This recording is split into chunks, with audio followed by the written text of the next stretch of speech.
Your attention, please. This is your official civil defense broadcaster. One of the greatest threats would be radioactive fallout. Uranium fever. Where fallout is heaviest, it can even kill those who have not taken proper shelter.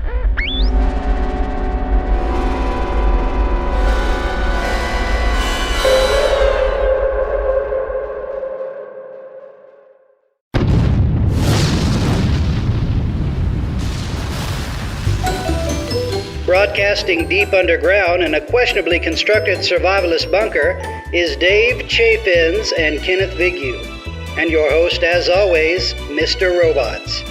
This episode of the Fallout Hub is brought to you by Sugar Bombs. Sugar Bombs! Who needs teeth anyway?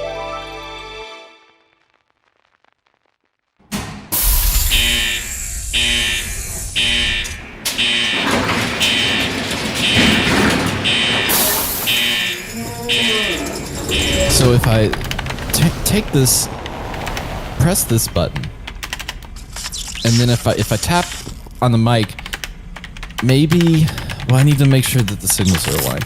Because if the signals are aligned, we're not going to be able to make it out of the basement. Is it a basement? I wonder what the floor plan is. I don't think Tom left floor plans. I think the mic is working. Back with coffee. Oh, hey, Ken. How's it going? Fine. I don't know alarm you at all, but there's like people lurking in the woods out there, and there's a car that's just kind of parked, tucked underneath some trees. I think we really need to start looking at security with this place, considering how many people break in here. I mean, the doors controls are on the outside, which probably doesn't make much sense. Yeah, you're right, because it's like a vault. So like, but no, he just did a replica of it, so you wouldn't actually have any of the things behind it. Now I'm curious if he has like a little box so that we can like get batons, because I feel like batons are pretty scary. I mean, if we roll up and we've got batons, let me. Here's a box over here. Wait, nope, that's just batons for the majorettes at the local high school. Dang it. Well, here's your coffee anyway. I'm getting tired of Nuka-Cola Quantum. I've been drinking it for a month now. Oh, thank you. Oh my God, where'd you get this coffee? Jesus. I don't know. It's Appalachia's best. Ken, it's gonna come to words. It's gonna come to words. I don't know. It was a little old lady. She has one of those little coffee carts. She was cute. Where's Tom? I got his with extra sugar, extra cream, and so here's what happened. Tom is in quarantine. I'm sorry, what? Tom has been quarantined by Mr. Handy. What? Today's a hell of a day to all die, of a sudden, Tommy. Tom gets back. He's back from his trip. You know, he saw you up there. Parts, perhaps a little good old Fallout Massachusetts. 101 for the And listeners. Mr. Handy scanned him as he came in the door, and then grabbed him and forced him into quarantine. I mean, we spent all day Saturday together. Should I? Do I have a what? Am I sick? I think he's sick. But Mr. Handy didn't give me a chance to ask him if he was or not. So I'm trying to get this equipment working, because you know we've got our little mandate here today, and I think this is just gonna have to be how it is.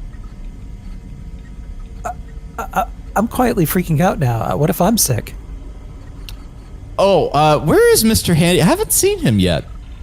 Where would he be at? Oh, there he comes. Today's a hell of a day to die, Tommy.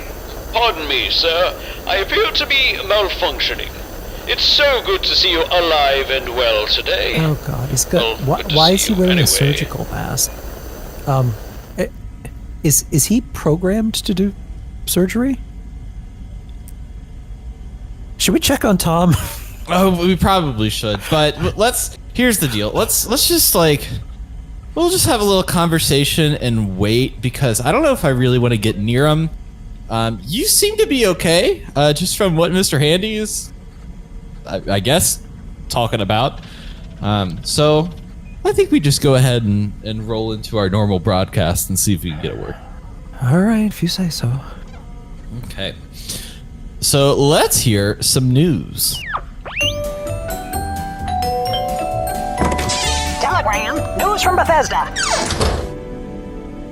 So, big piece of news is you got back from Bethesda Game Days. Yes, I did. So our reporter in the field, our gumshoe, our Nick Valentine himself, went all the way. I guess that's not very far for you, but went all the way to Boston, and I got a chance to talk and hang out and do a live show of Chad the Fallout 76 podcast. So tell me about your experience there. Picture it. The break of dawn. The mountains of New Hampshire. I emerge from my house. Cold, incredibly cold day. Drive down from New Hampshire to Boston, and I haven't been to Boston in, almost 14 years now. Really?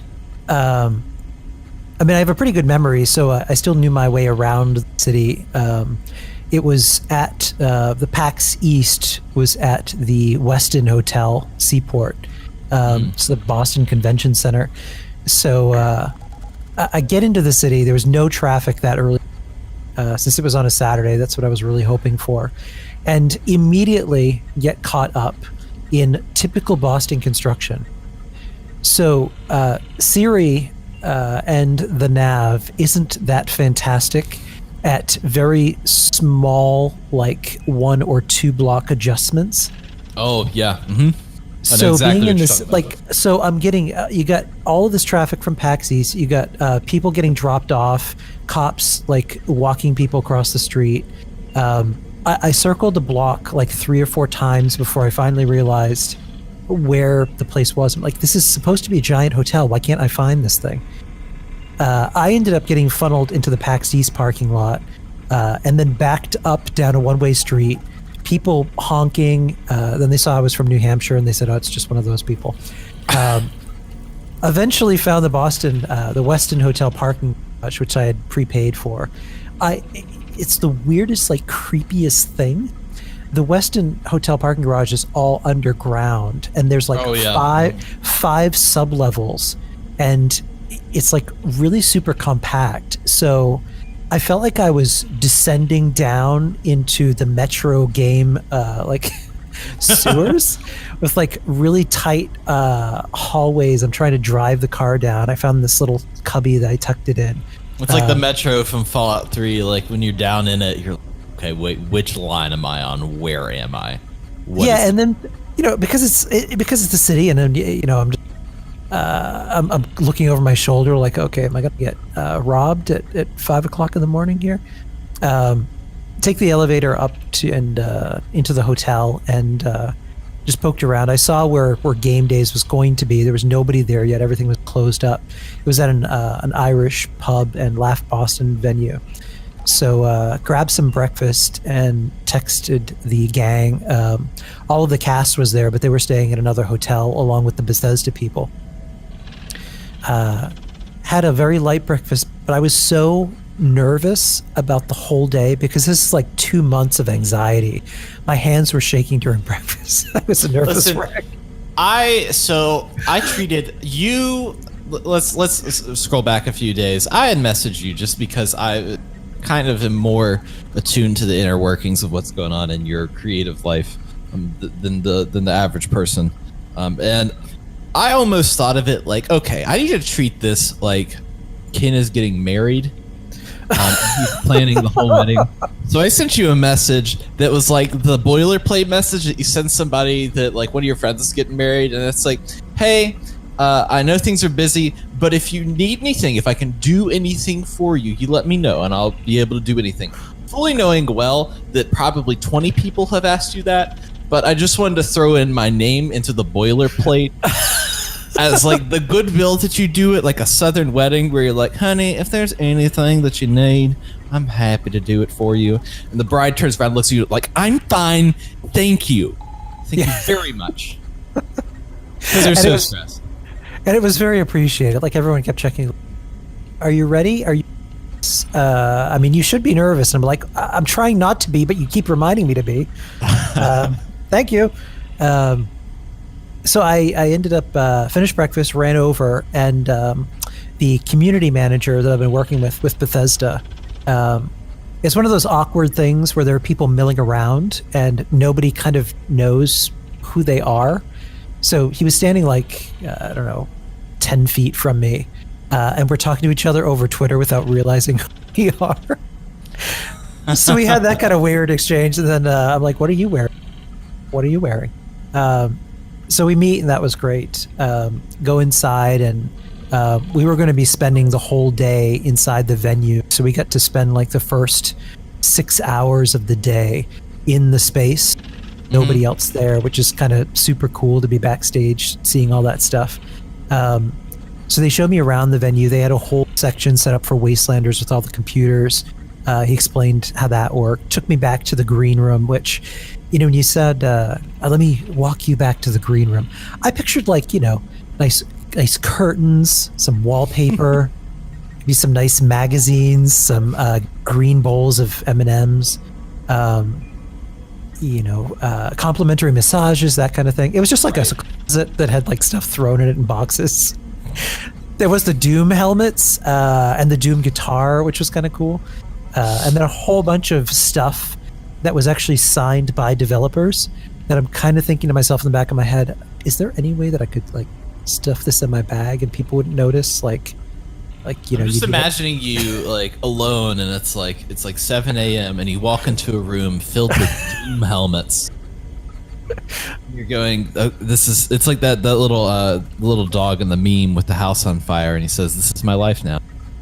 I may have tried it on with the door closed, but what if you couldn't get it off your head? That's that would be very me. Yeah, so checking all that out was great. They had like an Elder Scrolls Online little VP area where they had these massive murals that you could probably see from the pictures, and like shrubbery and trees dusted with fake snow, which kept getting on everyone's clothing, which was kind of cool. And then in the other part, in the actual Irish pub, is where they had all the Doom stuff set up. So playable version of Doom, playable versions of Wastelanders, and then like this whole audio visual recording setup, which was incredibly intricate for streaming. So before you continue on with that story, let me just say that Tom has put up on his Robots Radio Network YouTube channel, and I think some of the podcast services for Fallout Lorecast, his in-depth, because he was there with you. He was on the Chad Fallout 76 stage, and he got to play 20 to 30 minutes of Wastelanders, right? And he has some of his thoughts that you can go and listen to on YouTube and on the Fallout Lorecast. I think he put it on there, I'm pretty sure. He did, and he also did an AMA for the Fallout Discord community. It's one of the largest and the original Discord community. A lot of the community managers from Bethesda on there. We'll link both of those in the show notes. Yep. I didn't play Wastelanders, so I'm not going to talk about that at all because I'm already in PTS. All right, that's enough. I've had enough of you today. All right. Anyways, as I say enough, I've had enough. I'm just going to sit over here and flex with my PTS and my NDA. Let me tell you something. I live Fallout. I'm down here walking the streets of Charleston, and I'm playing the game at the same time, and I'm like, I walk my dog here, and it makes me wish I had a dog companion in the game. Because life imitates art. Art imitates life, my friend. Dave just held up a picture of Greta Thunberg that says, "How dare you?" I have now become a meme. Yeah, so I didn't play Wastelanders. I did play Doom, and oh my god, is that game fantastic. I'm really excited. It is so good. Like, I played the first Doom because I'm just that old, and even like all the way up through Doom 2016, and it is, as soon as that music starts and everything just goes completely insane, and it's just hacking and slashing and shooting and gore everywhere and demons. It's just it's a nonstop fun roller coaster ride that makes you feel like a kid again. That was my first build in Fallout 76 back when shotguns were very powerful, and I had a 2-shot explosive double barrel shotgun. Yeah, same here. Yeah, and you had power armor, and you had the pain train, where if you sprinted at things, it would like stagger them, and you'd stagger and hit them with the shotgun, stagger and hit them with the shotgun. So you're like running at everything directly. You just became Appalachia Doom guy. But it was so that was really great. The cast arrived, and we finally got a chance to meet each other in person for the first time. They'd been there since Thursday, so they had a chance to really hang out in the city, and they did karaoke one night at a brewery with drag queens running the karaoke night, and completely inebriated, the cast started singing Country Roads exactly when some of the Bethesda people walked in. Oh, that's great. Fantastic. So I was getting these DMs on Twitter from some of the Bethesda people like, "Are you seeing this?" I'm like, I am now. So the timing of that was just perfect. But meeting the cast was fantastic. We got set up and everything. Then I immediately recognized him. So in walks Uncle Pete Hines. And I was getting a drink of water and introduced myself. And the coronavirus was a real concern. So some of the Bethesda staff there already had on like face masks and stuff. Mm-hmm. And they had almost canceled Game Days because of the concerns. I'm awfully glad they didn't. But we hung out for, a good 3 or 4 hours just shooting the shit with Pete Hines and talking about Fallout and the podcast and how we met, and he talked about some of his favorite scenes from the podcast, which is kind of surreal. Well, that's cool. Yeah. And then Jessica Duvall, who does the voice of Susie on our podcast, was doing her creepy little girl voice and creeping out Pete. It was just awesome. We when we got ready for tech rehearsal, to make it very clear, our show has a lot of obscenities which are used appropriately, I feel, in a survival situation where, if someone's getting shot or, you can't find toilet paper for a month, you're not exactly going to be all sugar and spice. So I left all of that out of the script, but Pete walked up to me, and his character, who was going to be on stage with us, the judge, was asking me a little bit about his motivation. I said, take all of the negative trolls every time you tweet anything, anytime you're out in a press article, you're doing an appearance in a video, all of those negative comments. I said, Chad and I represent the worst of Appalachia. You were just trying to live your life, be left alone. Take all of that negative animus, the stuff that you've always wanted to say to those trolls that you can't because of your position, put that into the character. He's like, okay, great. So right here, I can say the word fuck, right? And I was like, yep. Yeah, if it's not in there, but if you want to swear on stage, Pete Hines, you go right for it. That's great. It was absolutely, yeah. It was seeing him drop F-bombs on stage and mix it up with the cast. It became kind of a game to get him to break character. He could not stop laughing at like Brian and some of Chad's comments in character. It was just, yeah, it was really, really good. The show went really well. As I anticipated, like some of the streamers on Twitch and YouTube, there was a sizable portion of them that had comments like, who the hell are these people? What is even going on here? When I watched it live, and everyone was just saying, I joined in, and everybody, like, they were just comment after comment. They were going drops, and I'm thinking, what did Kenny drop? What happened? What did he drop something? And No, I was like, they missed the ESO drops, and like, an hour later, they're still asking. It's like, it's done, it's over with, move on. And then you have people asking like, is this Doom? Where's Doom? But a lot of people, just from watching it, first of all, you did a great job. You should be very proud of the work that you've done. It was interesting to see people the people that were engaged, like the people that were there knew what was happening and tuned in for it. Like, not necessarily knew you all, but like were interested in what Bethesda Game Days had. Really, really kind and thoughtful responses, I thought, from them. Yeah, we were lucky enough that some of the fans of the podcast were able to come out, and it was amazing meeting them in person, and more than a little emotional for me, for people to talk about how much they enjoy laughing with the show, or if they're having a bad day, they turn it on and it makes them laugh and gets them to crack a smile, which I think is just awesome. But there were a few points in the show when kind of everything stopped, and the first was I did a kind of a Fallout 4-esque intro to the beginning of the podcast, and everyone in the room kind of stopped talking for a minute to watch and listen. And the same thing is true in the feed. Like, even the trolls shut up for a minute to watch it before resuming asking for drops or Doom or to say this sucks. So that was kind of a cool moment. And then the other one is when Pete, who was completely unaware that he was going to be part of the show, walks out on stage, like dressed up as a judge, like in this full costume. And he's wearing the puffy shirt from Seinfeld. Yeah, he had the classic English judge kind of froofy, tea cozy thing. Everyone in the room went crazy when he came out on stage. So that was really cool.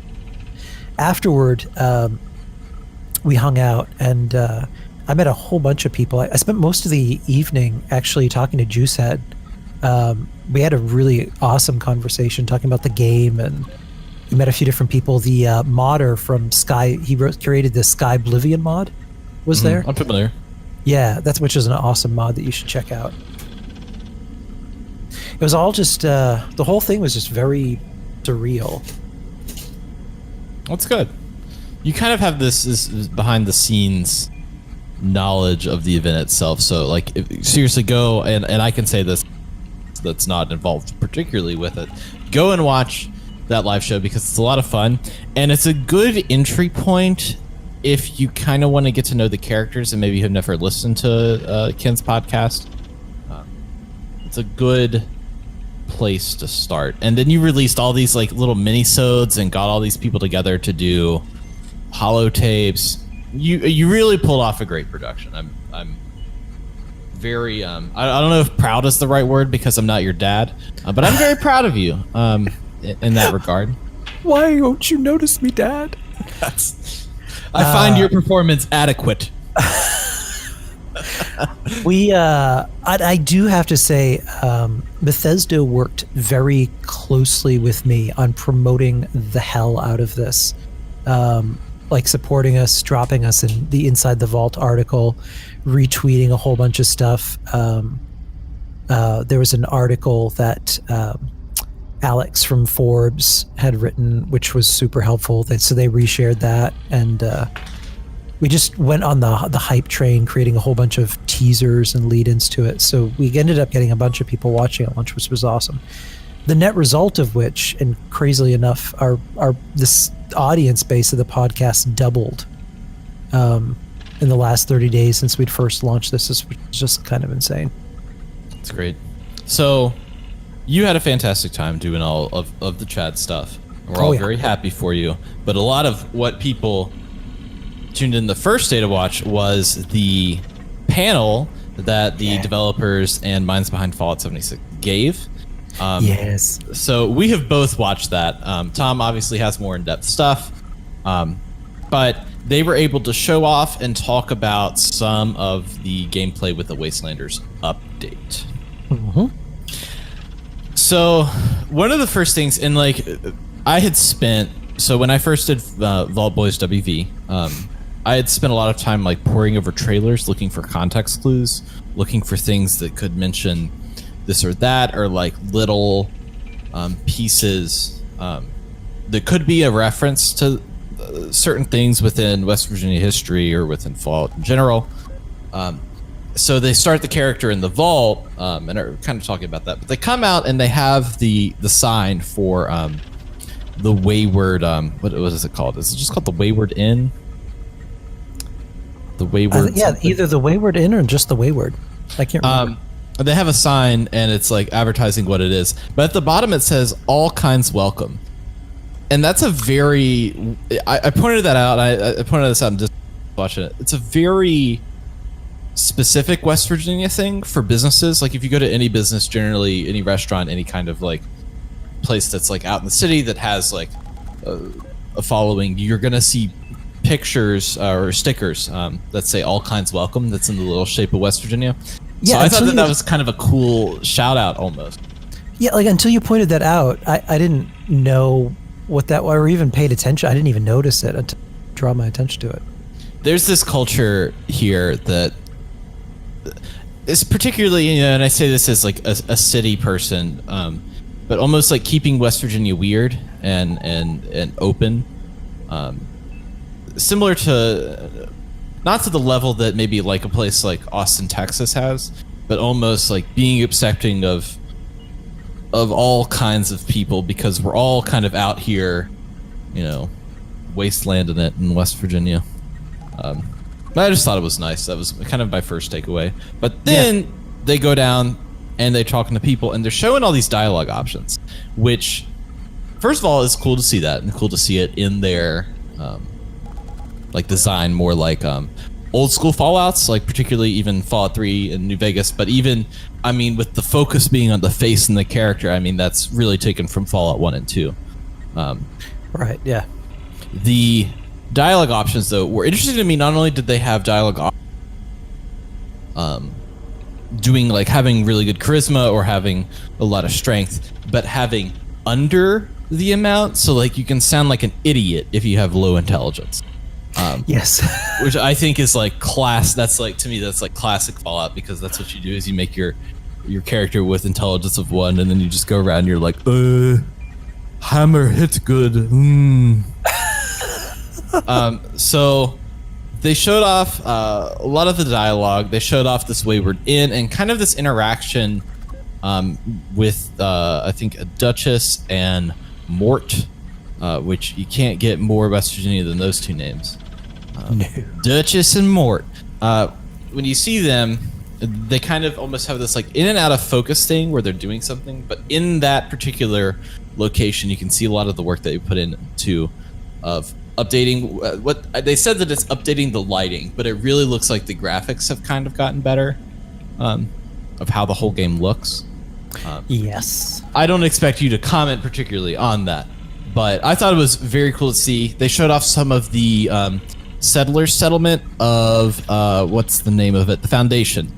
Mm-hmm. They showed off some of that, and then they showed off this one quest where you're in the Big Bend Tunnel, and you're escorting a pack of Brahmin, which is like, first of all, great. Like when you start escorting packs of Brahmin, that's when it hits like my kind of Fallout. Yeah, I'm with you there. Like the very first community that I ran or I created before the aristocracy, which I didn't create, but on Discord, and I pretty much run the community there. We had a group called the Appalachia Trading Company, and I wanted to create something kind of like a Crimson Caravan. Mm-hmm. In Appalachia. Like we did role-playing quests where we'd walk, not run across the map, no fast travel, and do like trading missions, or we'd go and secure specific things for people. We'd take requisitions, which was a lot of fun to do, but it's hard to kind of do that without kind of some prompting or scripting. Right. So being able to do that with NPCs is just kind of, as soon as I saw that, I was like, yes! Well, and to do it in that tunnel location, like that's kind of like the only real intro-based location within the game where it's like you're kind of going through this tunnel to I mean, you are going through this tunnel. But to have this like Blue Ridge Trading Company, I think was the name of the or something like that was the name of the faction, and had its own logo, and it has the mountains, like the actual Blue Ridge Mountains, which is where I grew up. I grew up in the Blue Ridge Mountains, and this is my favorite faction. So you were escorting these Brahmin, and then raiders attack, and you're like trying to protect these Brahmin from the raiders. There's people in the faction that are trying to help you. Like, just that level, that's the kind of stuff that I want to do. Like, that to me is like a perfect event. Yeah, agreed. And all this time, all of the characters have some of the new weapons, like bow and arrow, the Gauss minigun, which apparently is just very. I think one of the developers said it's just very expensive to shoot. It's just like raining gold. Yeah, I can imagine. So, and I think they had the plasma caster, and it was interesting because the bow and arrow had special arrowheads you could craft, so it was like almost like different effects for a different arrow, which I thought was really interesting. And then they kind of ended it after that. I don't want to go too in depth because I know that Tom has a lot of that real in-depth knowledge with it, so you should go check out that. You should go watch that gameplay video and the panel. They talk about a little bit of what the future is. They put out like a community calendar of stuff leading up to Wastelanders, and really it goes through May. They show off where Fosnod is happening again in May, and that was kind of it for the panel. What were your thoughts on the panel itself? You don't have to talk about. I'm trying to step around so much and try to get you to break, and one of these days you'll break. I'll break on April 7th, sure.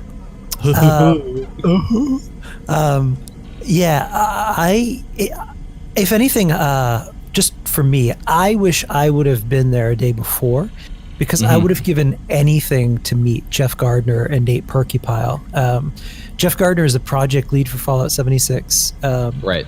He's listened to the show, and I would have been awesome to meet him, but I really would love to meet Nate, and hopefully one day we can get a chance to interview him. He's the lead artist on Fallout 76, and also has done lead artistry work for a bunch of other games, but his world concepts and sketches and creating everything are really just beautiful stuff. Beyond that, the lighting effects, that if Skyrim itself is such a beautiful game, everything with light and shadow, that's all Nate. And the same is true for Fallout 76. When you're going through and you're seeing the light rays or fog or any of that kind of stuff, that's all kind of his deal. I would have loved to meet him also. I would too.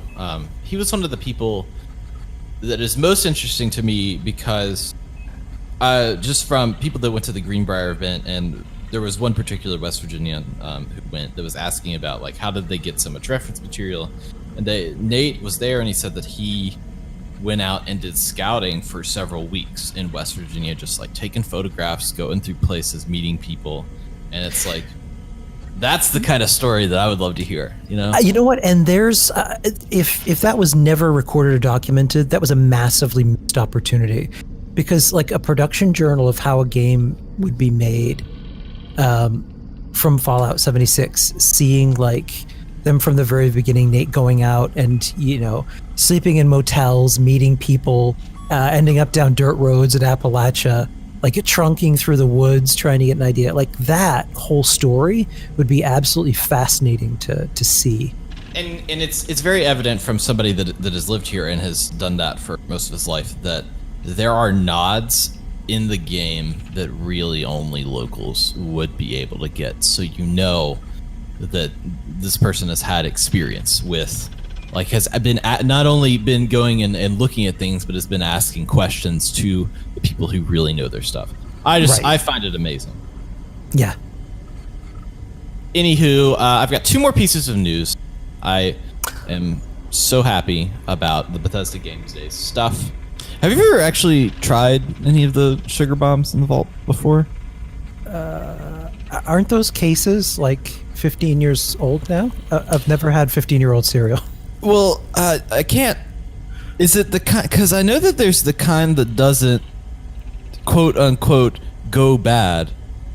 But I'm not sure what the legalese on that is. But I'm gonna try it anyways, because, as Drake once said, "You only live once." Weren't these taken off the shelf for causing some interesting medical issues? I think it was like, so you know, Diet Coke. I'm pretty sure that it's like solid Diet Coke that they've like wrapped into some like qualities of Windex. Well, damn, that sounds delicious. Oh yeah, let's dig into that. I'm sure. I'm glad we had this broadcast equipment on to make me sound like I'm chewing on some things. I can't feel my tongue. Oh my! Oh! But I have such a migraine. I'm seeing through this wall. Is it a mutation? Do you hear the door, or am I hallucinating? I think somebody's coming in. Who the hell is that now? Are there people in here? Hello? Looks like it. Who the hell are you guys? Who the hell are you guys? We're the Fight Club guys. We're coming in to get our usual robots. What are you guys doing here? We live, work, sleep. What are we doing? Are you okay? We just ate a bunch of cereal. What's up, guys? How we doing? What's going on? All Is right. that sugar kicking in? Wait, that's Jeremy and Patches right there. My vision is finally getting back to me here. What's up, guys? Hang on a second, from Fight Club 76? That's right. Yeah, that's us. Oh, That is correct. Well, gentlemen, you were looking for robots? yeah, what kind of robots are you looking for? Why do you want robots? Well, you see, we got this usual event that we start up once a year, and we're in here looking for the Mr. Handys and the Soltrons that we usually pit up against each other. But we weren't expecting to see anybody in here. Who's the general winner in that pit up? It all depends on how the robots are feeling that year. We've had a couple different results. It goes back and forth. Well, gentlemen, we happen to have this, I suppose, setup. This is like weird broadcasting equipment that we use in here. And so, how about this? How about let's do a fight here in a bit. But before that, let's like sit down and have a little conversation. Sounds good. Yeah, event's not for a while, so we got time, I guess. All right. So in the show, we have a tradition of doing a quick rapid fire 20 questions for our guests. And this week, since we have two of you, we'll do 10 apiece, and we'll go back and forth between the two of you. So say the first thing that comes to your head. Don't linger on it too long, even though you probably want to. You should, because we're just looking for your innermost desires so we can draw them out and judge you for it. Oh, Now. Sounds fun. I love it. Yeah, I don't get judged enough during the event, so absolutely. Excellent. All right, so we will start with Patches. Patches, what two totally normal things become really weird if you do them back to back? Oh, Jesus. Lord have mercy, that's a curveball. I have no lively idea, bud. Okay, Sex and well, grocery shopping?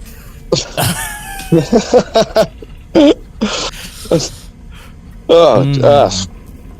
orange juice and mouthwash? That'll do it. Oh. All right, I we'll was move going on to to say, Jeremy taking next. a shower and taking a shit becomes really weird. It's kind of backwards, but... Well, I heard Tom has the flu, and last time I had the flu, I mean, that's a common occurrence.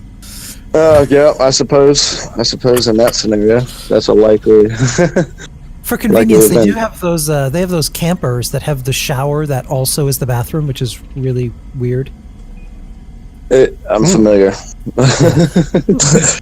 Okay, Jeremy, Not you're much- up next with All right. what would be the creepiest thing you could say while passing a stranger on the street?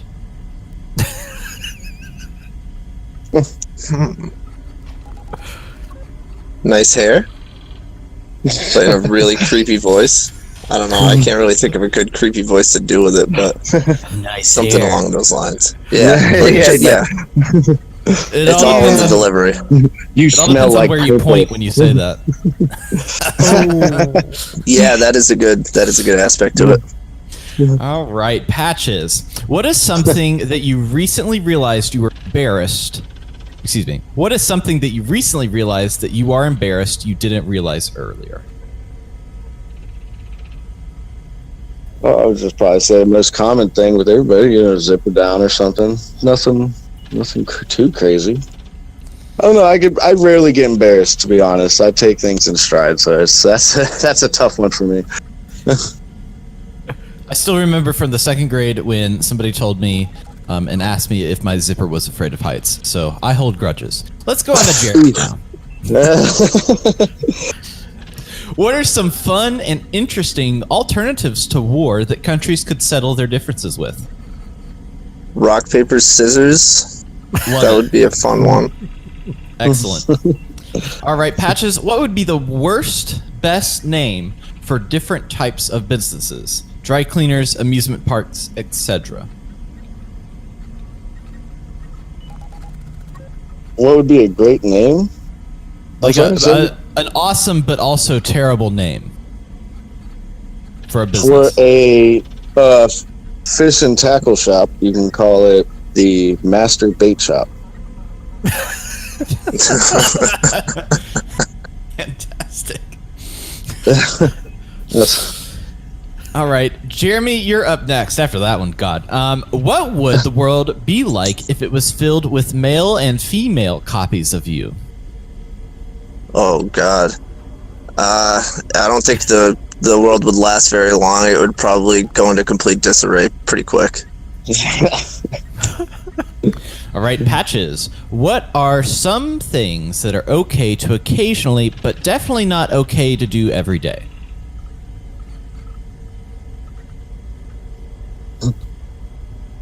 Hard drugs. The Raiders would agree. Okay. Depends All on right, the drug, I Jeremy. guess. Jeremy, if you were arrested with no explanation, what would your friends and family assume you had done? It would probably have to be some sort of stupid prank, like doing something ridiculous at a public event, maybe streaking or getting drunk and doing something dumb. Jeremy, a man for being known to be naked. On to Patches. You're a mad scientist. What scientific experiment would you run if money and ethics weren't an issue? Probably cloning, I would imagine. What would you clone? Jeremy. Wait. Oh God. No. Either that or myself. Probably myself. Think of how much work you could get done with a clone of yourself. Exactly. It still wouldn't be much. At least in my case. Collective hive mind apathy. Siri, play sad piano. Play piano. All right, Jeremy. If someone asked to be your apprentice and learn all that you know, what would you teach them? Well, first off, I would probably try to teach them. Honestly, I don't know. I mean, there. I don't think I really have too much to offer to an apprentice. All right. Last one for Patches. If you were transported 400 years into the past with no clothes or anything else, how would you prove that you were from the future? Oof. I'd have a tough fucking time. I'd probably get burned for being a wizard or something. Burn the witch. Yeah. I'd be just the crazy old man, get ran out of the village and have to spend the rest of my days naked, hungry. All right, last one for Jeremy. And last one overall.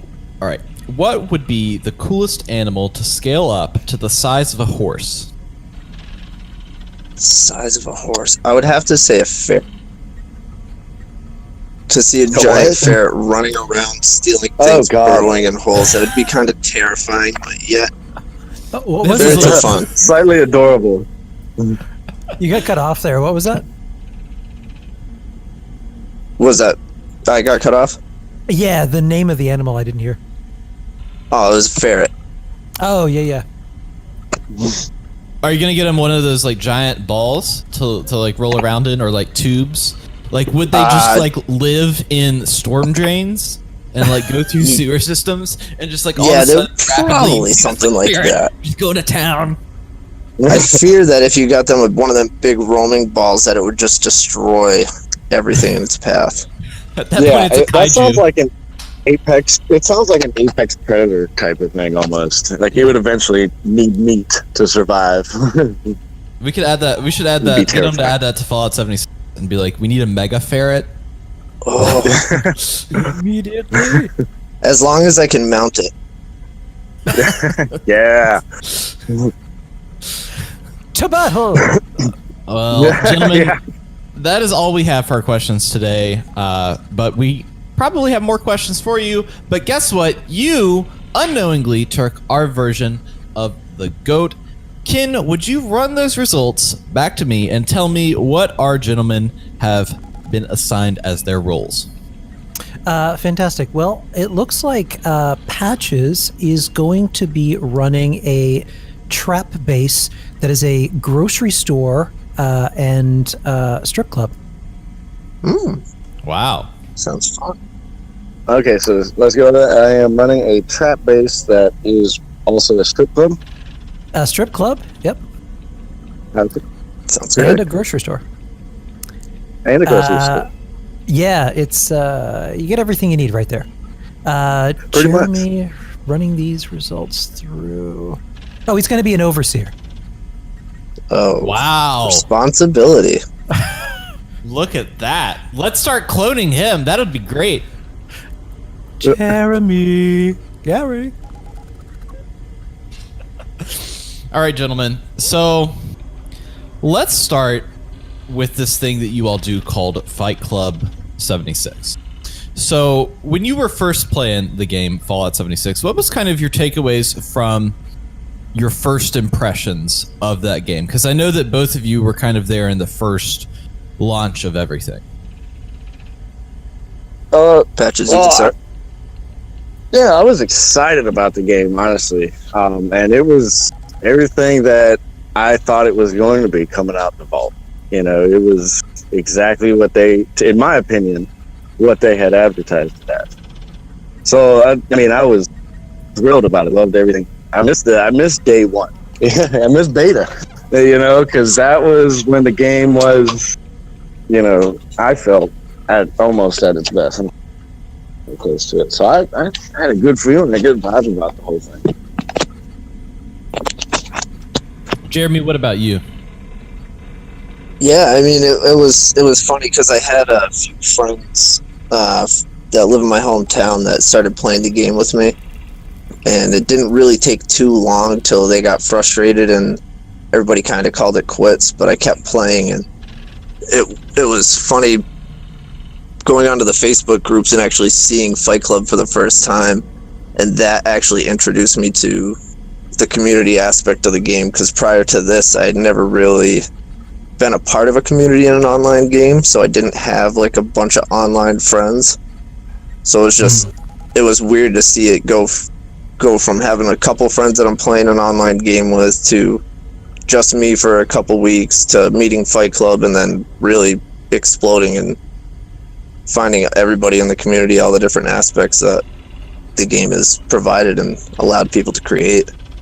Yeah, like at Game Days, Jeremy was there, and we talked about that a little bit. I had a similar experience that I had never played an online game before either, so it was kind of a whole new experience for me. Yeah. And I ended up making a few friends in beta, and then, you know, before you know it, you have a whole bunch of people that you call friends.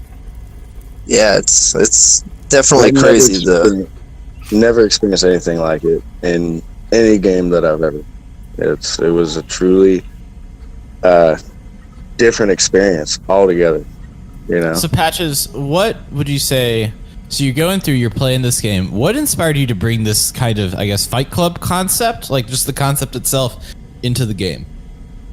Well, I had joined a bunch of Facebook groups for the game before beta, and I had the idea back then because, as y'all know, the game was meant to be a role play game, and so I wanted my character to be business oriented. At first, I wasn't sure what business I was going to open, and then I had the Fight Club idea due to, I can't remember what part of the game it's in or which one. I'm bad with my Fallout history, but there was a pit. Yeah, the pit, and I had that idea. Basically, it's not an original idea per se, because I remembered it from that, and I said, you know, that would be a pretty cool thing to run. And I, you know, put the idea out there to a few people, and a lot of people, you know, everybody received it really well. So I kind of, after I got out the vault, I played around for a little bit in beta, but then I went and found a plot of land to build a Fight Club. And but that was my plan from the start, pretty much. Like that wasn't going to be my character, my role play. I like that. That's awesome. It's funny you talk about thinking about a business as from a role play standpoint, because like Dr. CJ Martin, who we mutually know, had kind of the same idea. Like he wanted to actually role play, starting up like a clinic and role play as a doctor. Yeah. Well, I thought that was the idea of this game. You know, like we're a post-apocalyptic survival role play. And I was all about it. So Dr. CJ Martin, all that. I mean, I love that aspect to this game, and that was it. I mean, I'm no good at PvP or, you know, buying and selling stuff. It was solely, he was going to make his caps off of Fight Club, you know, or, you know, and all the things that followed, which worked out. It was great. Yeah. So you ended up starting this, I guess, community event. So let's say that I am like somebody that just came to the Fight Club, and I'm ready to like participate in the fight or the event. What are the things that I need to do just off the bat? Not even like builds, not even anything. What do I need to do to get into the Fight Club, and what are the rules of Fight Club? Jeremy's running the show now, so there's probably slight variations from the original rules. So he can probably answer that one a little better than I can, especially. Yeah, I mean, for the most part, getting into Fight Club, the best thing is we have the PS4 community page set up right now, and what that does is it allows everybody to be able to join on myself or any of the other admins that are in there, without having to add everybody on my friends list, because I don't know if you guys have experienced it or not, but I know the doc exactly has had this problem with having so many friends on the friends list where it actually bogs your game down and lags you out, and it just causes a lot of issues. Yeah. So we have, to avoid that, we have the PS4 community page, and that's been working really good for us so far. I know we used to do the spectator fee and everything, but in the recent days I've done away with that. Just basically trying to get everybody back in the swing of being back in Fight Club and getting everybody there. And as for the rules, I mean, I could literally sit here and ramble off all the different rule types for the 4 different events that we have. But with that, your basic, I guess, naked fist fight, which is kind of the classic event, right? Yeah, that's where it did originate with, was just the naked fist fights. And for the most part, That's just as simple as like no stim packs, no mutations. So we give the fighters Rad-X to take before the fight, which it'll suppress your mutations for 10 minutes. There's a couple different perk cards like Born Survivor, the Mysterious Stranger, Mysterious Savior. The rules constantly, as there like new updates and things, the rules like constantly had to get changed and this and that. So it's like almost an evolving set of things that we had to adapt to, you know. Yeah, and the basics of it is it's a best of 3 fight. So it's just no mutations, trying to strip it down to just your character's build and the perk cards that are allowed. So that way it makes it as even as possible. There's almost even this... I had a chance, you invited me out to one of these events about a month ago. Yep. And there's almost this strategy that undergoes that's different from any strategy, I think, like naturally playing the game. When you're doing just a regular naked fist fight, which sounds like a great way to get initiated into a fraternity.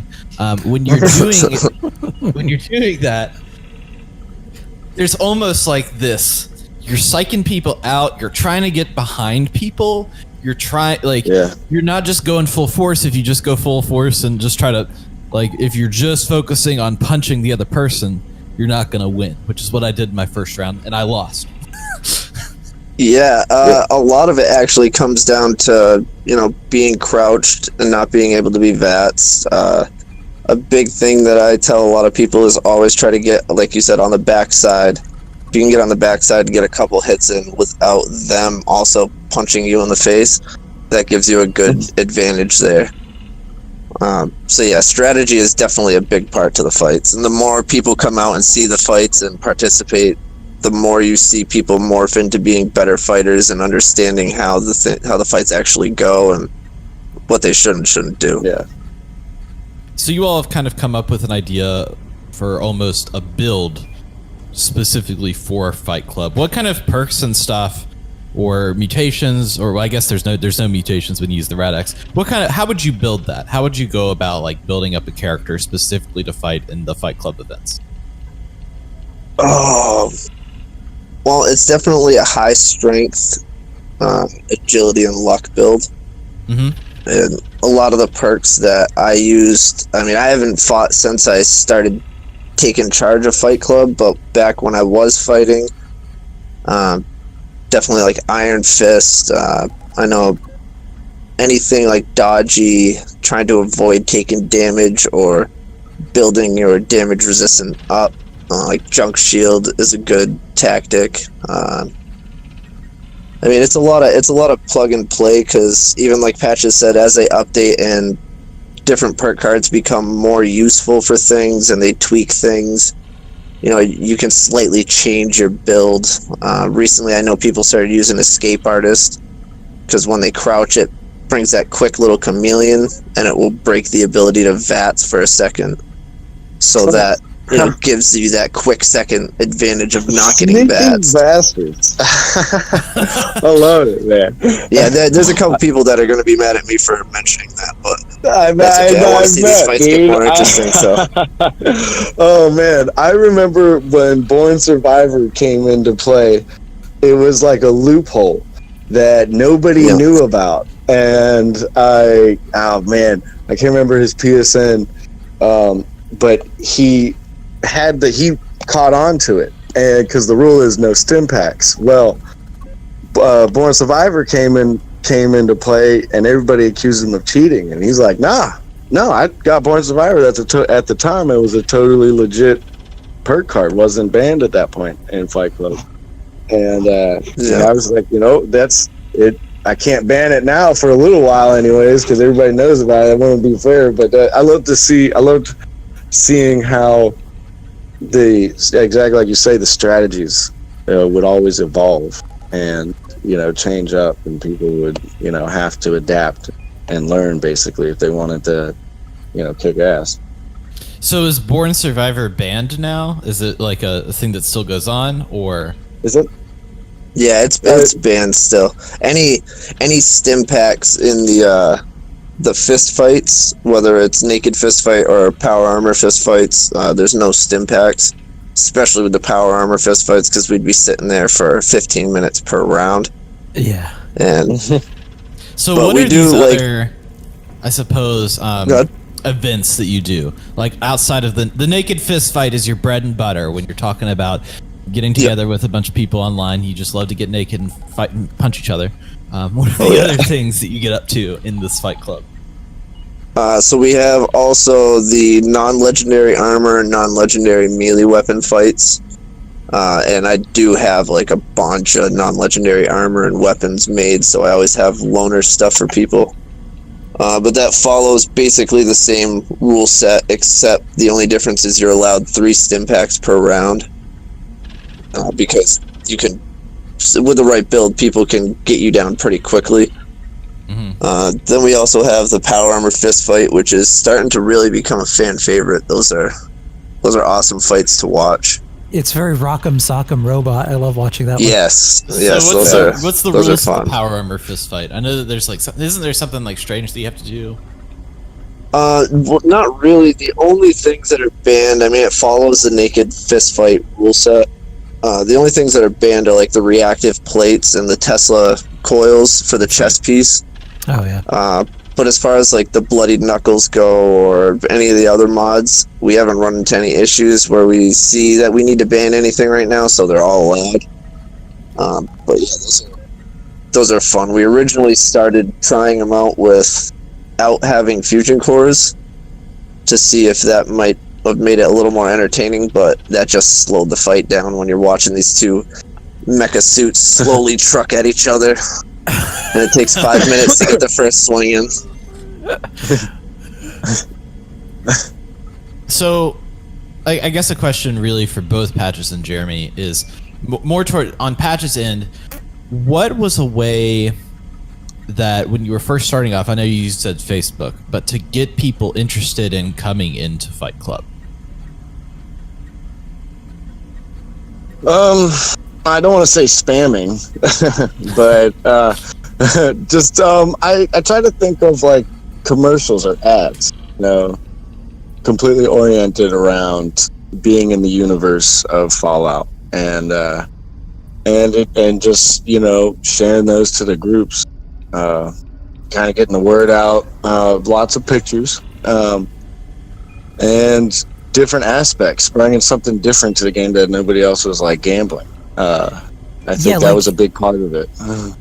Your meme ads, especially with you, Patches, in the early days, it was all these different memes with Patches in it, and just some really interesting visuals. So those get passed around all the Fallout because they're just funny.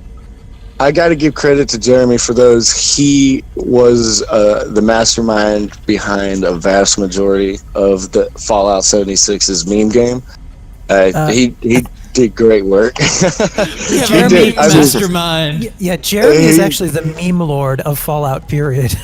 He was great for business. Well, he was the guy, my go-to for sure. Because I mean, the content that he would come up with was spot on, and I think that was really engaging for a lot of people, and people like that. They enjoy that kind of. Yeah, like even our group, the Apocalyptic Aristocracy, most people don't know that some of the early memes about Fallout First came from Jeremy. I believe it. I completely believe it. I remember getting mentioned in the articles when they misspelled my name to instead of Songer, they put Singer. Yes. And within our community, it was a running joke for a while where they called me. They changed my name in the groups to Mr. Meme Maker Singer, and it was ongoing for quite some time. That's some crack journalism right there. Yeah, spot on. So, as you evolve, kind of getting people involved, as you evolve that, to me it seems just from doing one of the events, one of the biggest almost advertisements in itself is the community that's involved in Fight Club. and I know that Jeremy more recently has kind of seen that come to fruition. What is that like, Jeremy? What are some of the interactions like? How is that community now? It's had its ups and downs lately. I mean, with people waiting for Wastelanders, a lot of people have kind of taken a break from the game. But it's nice seeing people start to link back up and see the community back to the way it was. I know, again, to mention Doc, he's always working and his team's always busy. I always see them. Streamers that come in, they still have a really good streaming following base.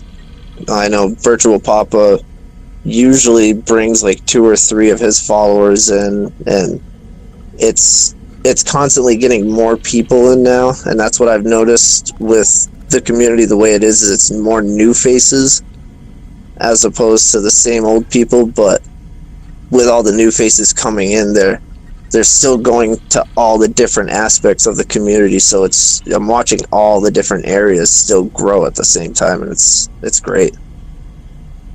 Yeah, like you guys, whenever I watch the stream, it's kind of like a who's who of the community. You've got Doc Martin in there. You've got Chris Grohl from Eat. It's kind of a nice mix of people. And then Miss Fiddle, I tuned into her for the first time ever.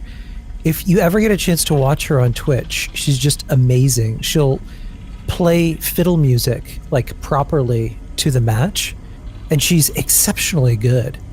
Oh yeah, she is great. It was a great night when I stumbled across finding her and met her. She's something special. Like she'll play like these classic like Irish or Scottish like battle kind of violin thing, the fiddle. Yeah, she's the best. It's like a nice bit of folk music. So when you're ready to do an event, so let's say it's fight night, and I know both of you may have had different strategies. You obviously need a big server space that isn't. You need more than 4 people, so you can't do a private server, and you need to actually use up probably 15 to 16 slots on a server for at least one of the fight clubs. How did you go about clearing out that server or getting a server to hold, essentially getting that much real estate for people to be in? It was always a task, kindness, because I was never good at the beginning. I was never good at PvP. I'm still not. So it would be mostly, asking nicely, "Hey, bud, I've got this event going on," and 9 out of 10 times they'd be like, "Oh yeah, no problem. No worries," or they would join up. But then there was always, those occasions where I would call Jeremy, "Hey, bud, I need your help," and then security would come down. And kind of back in the day when PvP was a lot more aggressive, it would take a violent turn. And typically they would end up leaving. Let me escort you right out of the server. Yes, and you know what? It was great. It was awesome. I miss those days. It was really a lot of fun. Nowadays, I'm not sure how they handle it, if it's even an issue. Jeremy, how do you handle that particularly? I know that last time you were joking about the attack dogs. Not really too much of a joke. That's kind of basically what I do. I just get my buddies into the server and I let them go do their thing. I got a couple people that still try to do the messaging thing, but I notice that nowadays a lot of people either just outright ignore any messages that come their way, or they tend to have an attitude towards like, why would you even ask me to leave this server? This is my server type. It's a dumb thing, so I just tell people, go ahead and go do your thing and let a couple people go throughout the server. And I tell people around 7 to join on the server and start trying to join in so we can start for 8. Within that hour, people come and go, and as long as you're in queue, you usually get in within 10 minutes. It's not as bad as it used to be as far as the wait time.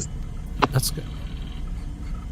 So have you had any issues with really, have you had any issues with party crashers or like flat out cheaters past and today? Well, Patches, you can take the old days. Oh man, yeah. There was almost a story every week. Well, almost, and a lot of the time. But I mean, that was the idea. Like, I was having an event, and we had to have security, and security would do their things most of the time. But then there would be times where, like, we'd get a damn nuke dropped on our head, and it would be really tough to even get the event started. I mean, I don't know if you guys have heard of the one PvP guy, Kraken brand. He was the first successful raid, completely crashed the event, had to put a stop to it. I lost like 3,000 caps just from getting killed. That it was back in the day. I mean, he smoked us, but at the end of the day, it was still a fun event. People talked about it for weeks afterwards, and it gave a story for people. So back in the day, yeah, it was almost a constant issue, but we had a pretty good security team that handled it well. Jeremy actually prevented us from getting nuked, took the nuke and threw it off in the corner, completely ruined the guy's evening from trying to fuck with us. So it was a lot of fun back in the day. Sounds now I'm not. It was. I mean, it was always. Yeah. Yeah, absolutely. We would always have to, back in the day, it was check the map, anybody in the silo, because there was no reason for anybody to be in the silo at that point. Right. If there's one person out there, you're not trying to get the queen by yourself, bud. Yeah, it's I had brought it to PC because you guys are PS4. So we did a few matches on PC, and I'm going to be bringing it back next month, but we had the same thing happen where someone attempted to nuke the base. We all exited, and then it becomes hard for everyone to get into the same server again, and kind of wrecks the evening. Yeah, it does put a damper on things for sure. Yeah. So have you had any problem with particularly sore losers? I never did. Not too major. Nothing like everybody else would be like, no, chill out, buddy. Be cool. It happens. Come back next week to redeem yourself. There was always next week. Do you guys, do you ever have epic rivalries? Kind of WWF old school style? I mean, when I was running it, I would always fight, and I always beefed with everybody. I mean, I always got my ass kicked, but I was beefing with all of them. Yeah. So, as you're kind of building momentum around this event, as I said before, Jeremy invited me out to one of them, and there's almost this like community. Like, there's a community that participates in the Fight Club, but there's this community that's almost added onto the experience and made this kind of Fight Club-ish town, this like economy almost. And I think it really breaks up the events. Like, Jeremy, kind of run everybody through what a typical night when you have your kind of most well-known people there, what that looks like in a Fight Club. Alright, so right now, and this is only temporary until Wastelanders comes in, we're going to have to move, but right now we're at the Overseer's camp. And on that street, we have Fight Club, and that is a little south, I believe, towards Flatwoods. Across the street, one of our community members has the Fight Club Snack Away, where she offers free food and water to the fighters, and cheap food and water to spectators and other people. A little down the street, we have the Lucky 38, which is one of our biggest events that we have going on simultaneously with Fight Club, where Ryan hosts his roulette wheel. He does higher low betting. A whole bunch of fun stuff happens there. So little farther down bets caps, right? That's the whole thing. Everybody bets caps on this roulette wheel that's in the game, and then everybody's like sitting in this casino looking to see where it lands and if they'll win. Yep. We're gonna have to. I've seen the thing in action. We're gonna have to share some photos and video because anybody tuning in, you have to see how ingeniously this thing is built. And you need to see the fight club that Jeremy has built. I walked in it and I was amazed really at the level of detail that he has put in, the level of thought and time. It's crazy. Jeremy was. Unfortunately, I can't change it anymore due to current circumstances. That's pretty much going to be a permanent setting for the style of Fight Club for the foreseeable future. Well, you've done such a great job that I'm sure it'll be fine. Thank you. So you were saying that you have the Lucky 38. Right? Yeah, and then a little farther down the street, we have the Bingo Blasto, which is basically similar to the Lucky 38, like it's a light casino type establishment. Our friend Minnie runs the bingo hall there, and then she also has another camp that she can swap out, which is a giant maze, and she runs time trials through that. Basically, if you can find your way from point A to point B in the maze in a certain amount of time, you win. I think it's double your caps that you pay as an entry fee. A whole bunch of fun stuff that we have going on. So we're kind of getting this idea. There's almost this generation 2 of Fight Club. So I know that Patches, you were kind of running things, and Jeremy was a part of that. But what made you decide to hand over a lot of the like mainline logistics of this? It was, personal reasons. I had to kind of sign off the game for a while. But Jeremy was always involved, damn near since day one. And he knew the most about almost every aspect of the game. He was the most knowledgeable, I thought. Good friend of mine. So it just made sense. And actually, yeah, it was time, you know. He was the one.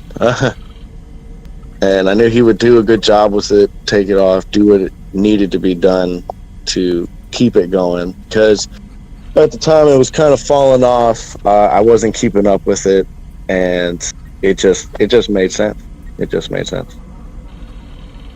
It's interesting to hear you. There's some emotion behind that, I feel like, and it's interesting to see, you know, the silly thing from an outsider, this like Fight Club, but there's a real community there, and that's what I kind of got in having that thing. And people like I didn't know you and haven't met you until today, Patches, but people were asking about you at that Fight Club, and there's almost like this friendship that's being built over that time. Oh man, it's incredible. I mean, these are people that I will remember and know for the rest of my life. I feel like I've created bonds with these people. I mean, it's insane the amount of stories and experiences we all went through, and that was what Fight Club ended up turning out to being. Is not so it was a community, but it was a support community. Anybody can come out there, and it didn't matter what you were dealing with. Everybody was there for you. Like, no, it didn't matter, like, unless you were there being a dick, you know. But other than that, everybody there cared about each other sincerely, and it was a great community to be a part of. And I was when I wasn't able to keep up with it, it was hard for me because I felt, you know, connected with all these people, and these people I felt were connected with each other. That it just sucked. So I was grateful when Jeremy was willing to take over for that. Yeah, it's interesting, considering how much vitriol this game gets from both press and whoever alike, but there's a really unique community aspect to this game that I have never seen or experienced before.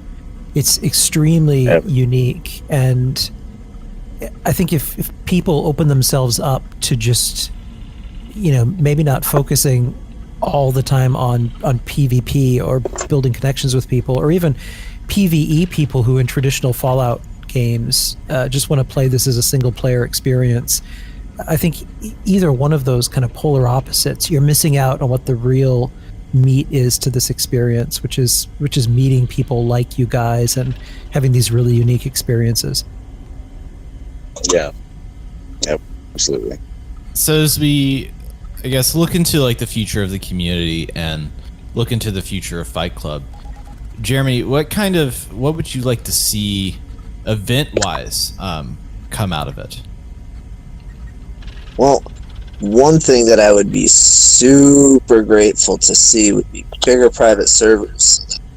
Don't have to deal with the whole issue of people coming in and out and having to clear servers. Yeah. I think that would also open the door not only for us to be able to do what we do a lot better, but for bigger opportunities within the community to be able to grow from that. Because I know a long time ago, I want to say last spring, early summer, we had a lot of people that were doing kind of like a farmer's market type thing. They were getting a bunch of vendors together and joining into a server, and they were having them meet up at workshops and, just getting a bunch of the top traders that are within the trading community all together so you can go there, check out their goods, see if there's anything you wanted. And it was a good community aspect, being able to have things to, you could mention, hey, we got Fight Club going on this week, and it would get the word out to people. Bigger servers, I would really like to see eventually, the private servers, to be able to let things like that happen. I want them to make our characters be able to kick. That's all I care about. Ooh, that would be a good aspect of Fight Club too. So I had kind of cut in, I guess a week or two ago, and you had mentioned to me this laser tag situation that you had been working up, Jeremy. What's that all about? Yes, the laser tags. So that sounds so exciting. What I did was I kind of set up a indoor, I don't want to call it an obstacle course, but it's got a bunch of structures set up in the way. You can shoot through a bunch of them, and it's a big arena, 2-floor arena. And what the aim with that is going to be is non-legendary laser rifles, modded however the user wants, only wearing the under armor of your choice, whether it's, I would assume, shielded, raider, whatever kind you want, and then just a non-legendary leather chest, again, modded however you like. And we could do team battles, 1v1 tournaments, basically following the Fight Club rules with taking away the mutations, not having chems and alcohol and things to boost your stats and give you the upper advantage. Just trying to make it a ranged version of Fight Club that makes it, again, as fair as possible for everybody to be able to participate in. That's an awesome idea. Yeah, I love it. You've shown me the arena that you've built. First of all, I don't understand the level of building that you were able to do. I think that's your secret skill, is the amount of time that you put into your builds, because it literally looks like a laser tag arena that you would see out, in West Virginia. Like, I can imagine them having something that looks exactly like the place you made, like, down the street in the interstate, Oh my god, I believe it. He builds crazy good. I tried to follow as close to what I could think of as like an indoor combat arena style. So like the downstairs is a lot of ducking and crouching to get into certain areas to shoot, and a lot of things in the middle of the way, so it's hard to see your target. And then as you go upstairs, it's got the big center circle arena with the top floor that you can get onto, or the down more open area space for the long range fights, trying to incorporate all the different aspects of like a good Call of Duty level that I would always like, that would be able to reach close quarter, mid range, and a little bit of long range all in the mix. Yeah, we're gonna source some pictures from you and put them in the show notes, but also on some of our social media so that people can see, because unbelievable. Yeah. Right. Definitely. Thank you. I know that you had mentioned to me that you had an interest in almost involving factions in some of the Fight Club activities. What's kind of your idea behind that? Oh. So one of the aims that I did with the building, as you've seen when you were there, I have one side is kind of like the blue area and then the red area downstairs in the arena. The aim for that is to eventually work in faction fights. You know, say there's a dispute between two factions in the Facebook groups, being able to say, hey, well, you know, bring your 4 or 5 best fighters down.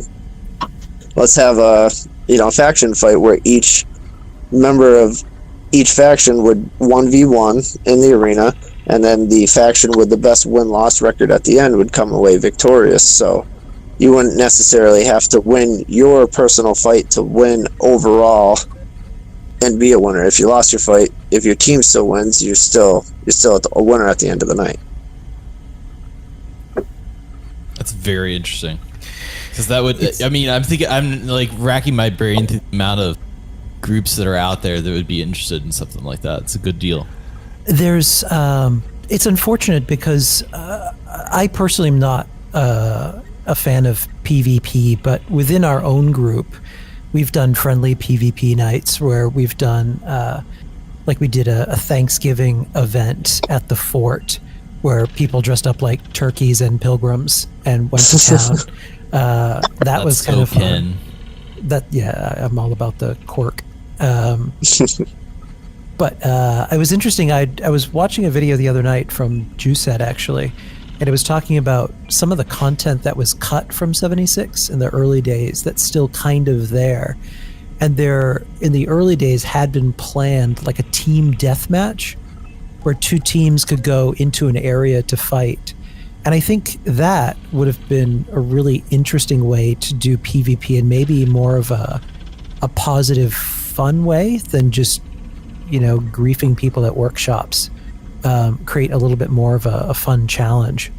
I think I would. Yeah, that does sound like that would be a good addition. Yeah. But I mean, that's kind of like with the regular fight night event, that would be your melee version of being able to do that. And then with the laser tag, I mean, ultimately, if I wanted to, I could host a regular ballistics match there as well, because the arena could provide for both. As long as I'm not fighting, nothing within the arena gets destroyed, so it doesn't matter the weapon type, but it would be able to allow different factions to fight it out in not really a tournament setting, but more of a rule structured base where it's got to be a more fair playing field for each team. Didn't we do that? Something like that? We did something good like that. Fallout 5.0 versus the Super Troopers. Oh, so remember at the docks? Oh god, I must have missed that. I'll have to go back and try and find that. The battle at the docks was the Bathrobe Cartel, and which was Kraken Brand's PvP group. There was another group that challenged him. I want to say they were Italian. I can't remember who. Yeah, I can't remember who. Italian group or French group. I'm sorry, the Bathrobe Cartel. You've never stumbled across them? A bunch of goons in bathrobes and AK. They weren't named that for long, but yeah, that they were all running around with bathrobes, chef hats, and sunglasses on. Yeah. You run into some weird factions. Like, have you seen the what is it? The Bunny Hood and the Bear Clave, where they just I have not heard of that one. Oh yeah, they have themed hats, and they have this kind of beef with each other. So the Bear Clave is actually Enclave people with the bear costume hat on, and then the Bunny Hood is like just the bunny hat from the mask from Easter on just regular Brotherhood armor. And like they've got logos and everything. It's hilarious. They probably shoot when on they sight. see each other, it's on. Yeah. Kill on sight order. So other than you've kind of got an idea for factions, you've kind of got this laser tag event. Is there anything else as far as your plans for the future of what you want to see Fight Club become? I mean, I'm always telling everybody I'm really asking for as much input and any ideas that anybody thinks would make Fight Club be better than it is. Mm-hmm. I'm always trying to get that next idea. and we're always inviting as many people as we can get out there, and we're always telling everybody it's a neutral ground where everybody is welcome. We want everybody to be there and have a good community fun event for at least one night of the week where people aren't barking at each other and arguing about whatever's going on the Facebook groups. It's always something. I feel like that's all my phone is nowadays, is just people arguing on the Facebook groups. Yeah, I agree with you 100% there. It's always the same stupid arguments. Yep. Or sometimes it's fun to watch, so I'm not gonna lie. I like to every now and then chime in and troll people and throw a meme their way. I can't lie. you throw a gas can on fire into the room and then just sit back and watch. Yeah. Some men just want to watch the world burn.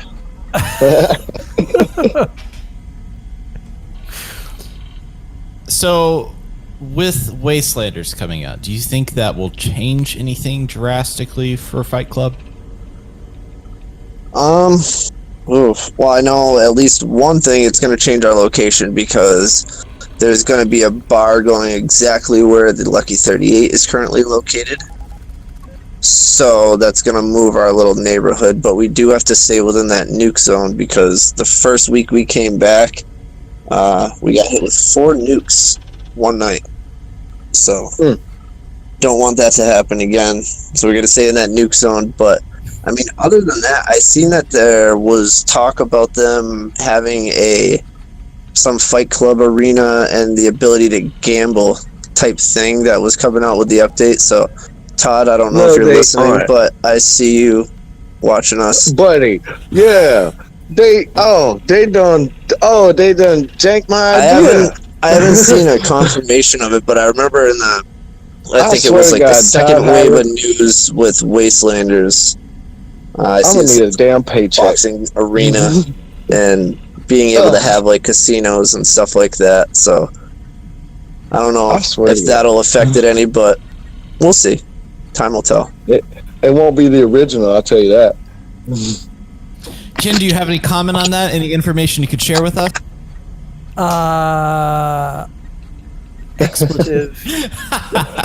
Censor, exclamation point, asterisk. I've been trying to get him to tell me some deets here for the past week. Other than trying to. Jeremy played a little bit of the Wastelanders. Yes, I did.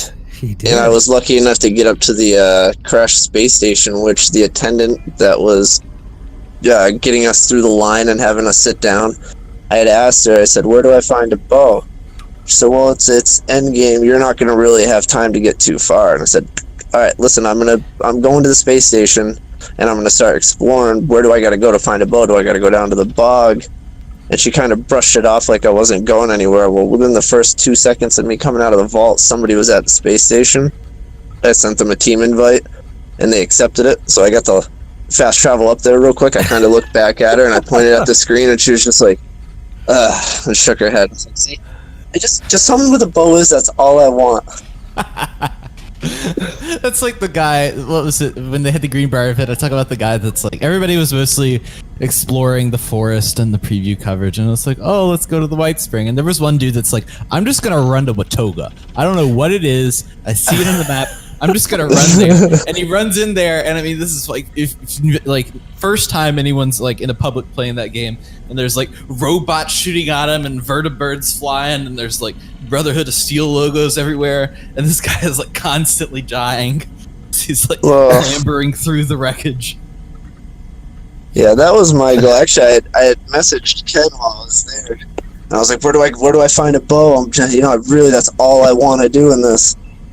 And unfortunately, I gotta wait until April 7th to fire a bow. Well, the stealthy I'm sure archer Ken has all the in full experience. So, Ken, do you have any more questions for our lovely guests or robot robbers? I don't think so. I had an interesting one. Have you guys ever used the Raider Arena that's at the resort by Top of the World? I haven't personally, Patches, I don't know if you've ever foiled with that. No, I've never have. I built the Fight Club on the farm, and that's where I kept it. It's kind of small. In a way, I wish they would have had a larger one, like Nuka World in Fallout 4. I absolutely loved that arena. That was just so much fun to get in there. Now, the one you're talking about, that's the one that's in that. It's kind of like it's got those wood planks that are the walls around it. Yeah. And you can always usually find a raid. Uh-oh. Did I cut out? Ken, you cut out. I cut out? Oh, okay, Ken cut out. Yeah, you did. There's a Raider power armor in the middle of, but yeah, it's right there. Okay, yeah, that's the one that I'm thinking of then. Yeah. Huh. No, I never thought of it. That's a good substitute if Wastelander takes away the Fight Club. So, let's say I'm somebody that's just listening to this podcast and I want to get involved with Fight Club. How do I do that? Where do I go to find all that stuff? So the best place to start would be the Facebook page, and that's Fight Club 76, Fallout 76, Fight Club 76.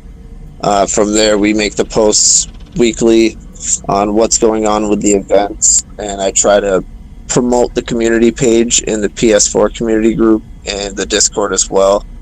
But the Discord and the community page are the best two access points. The Discord, a lot of people talking there. We have the rules, the results, and things going on in there. And then the community page on the PS4 is actually how you'll get the access into the events each week. Let me just be an advocate and say that you don't have to be, from my personal experience of never doing it before, you don't have to be an expert in it to get a lot of enjoyment out of it. Just from doing a few fights, doing the casino just on a whim one night, it was some of the best community produced content that I've played in the game. So if you're kind of like on the fence of like, oh, should I try this? Like, it's worth trying it, and maybe at the end of the day, like, you're gonna find a community that you really connect with. Yeah, and again, like I said, we're always really welcoming to everybody, trying to get as many new faces out there just to try it. And the one thing that I really like is I'm starting to see the new people from the second wave starting to message me and talk to me about building specific Fight Club build characters. And once it gets to the point to where you're working on your own Fight Club character, it kind of gives you a new reason to play the game a little more. Yeah, absolutely. I think that's going to be my new Wastelanders build. Is my third character is going to be Fight Club specific. I think I'm going to wait until that drops and start working on that. Well, whenever you want to start training them up, you let me know, and we'll get you whipped up into shape and out there kicking ass in no time. You know, the one thing about playing this game is that I happen to actually know people who know what they're doing. One of the benefits of the job. Yeah. It's all about who you know. That's very true. Well, gentlemen, I want to thank you both for your time, but we need to go do some robot battles in the basement, particularly. Yeah, that sounds like a plan. You guys can feel free to head down there and set them up. We'll just keep doing our thing. Hey, let me get an ice cold Nuka Quantum before I leave, though. Heard you guys got some of those. No? Yeah, there's a whole bunch of cases over there. Some of them have gone off a little bit. It does some weird things to your urine. There's this whole Diet Coke and Mentos mentality. When you put the Nuka-Cola Quantum in the bowl of sugar bombs, I'm not sure what happens, but I'm pretty sure that Mothman is involved. Ooh, count me in then. Typically, I charge caps for my time. Is it okay if I collect 50 before I walk away? Mr. Handy, help us. It's fine. I'll talk. Well, I had to try.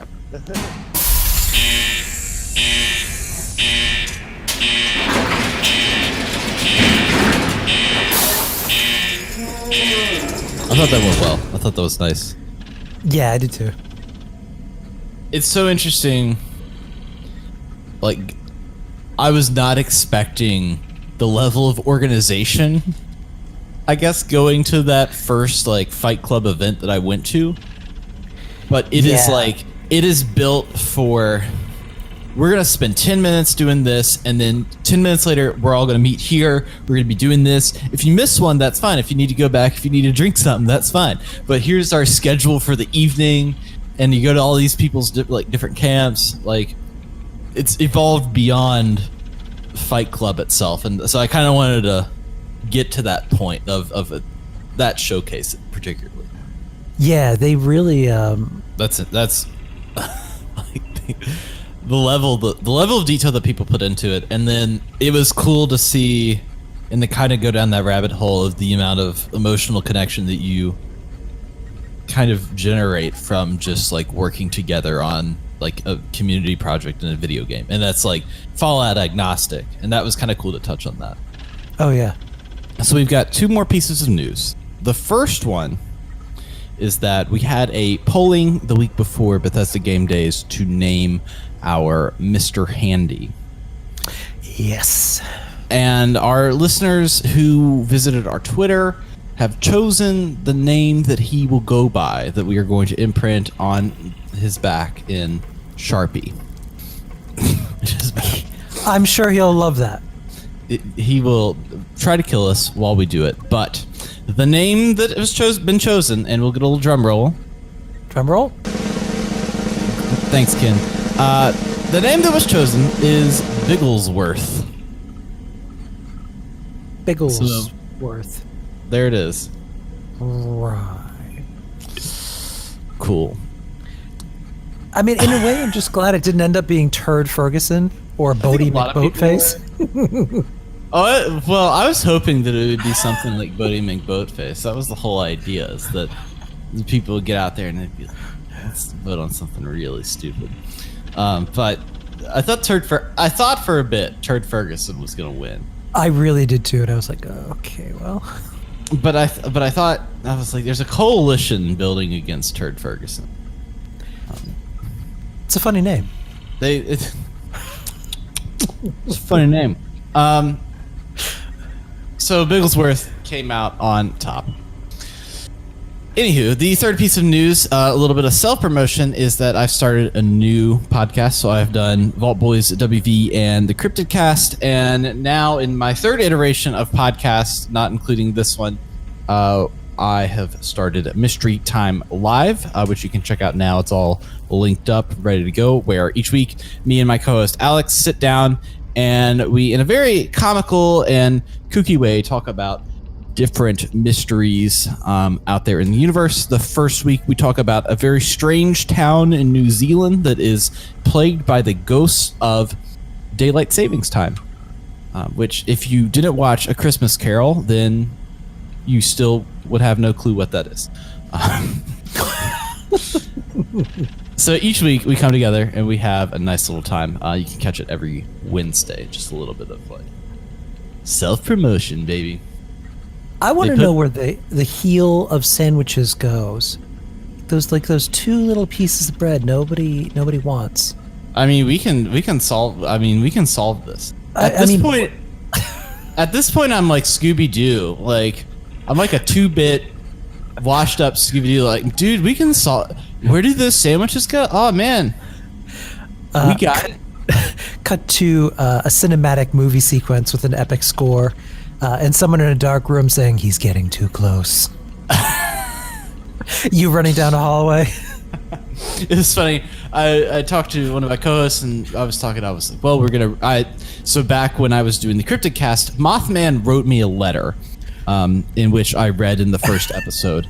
And I mean, wrote me a letter as in like 2 pages worth. And I had talked about how there's been Mothman sightings in Chicago, and it was addressed and postage marked from Chicago. So I got this letter. I don't know how anybody got my address. I read it on the air, and then I had talked to my co-host. I was like, well, I'm going to do this Mothman letter. He was like, well, we can't talk about Indrid Cold. I was like, why can't we talk about Indrid Cold? He said, because I know people that have talked about Indrid Cold, and they have received phone calls. And I was like,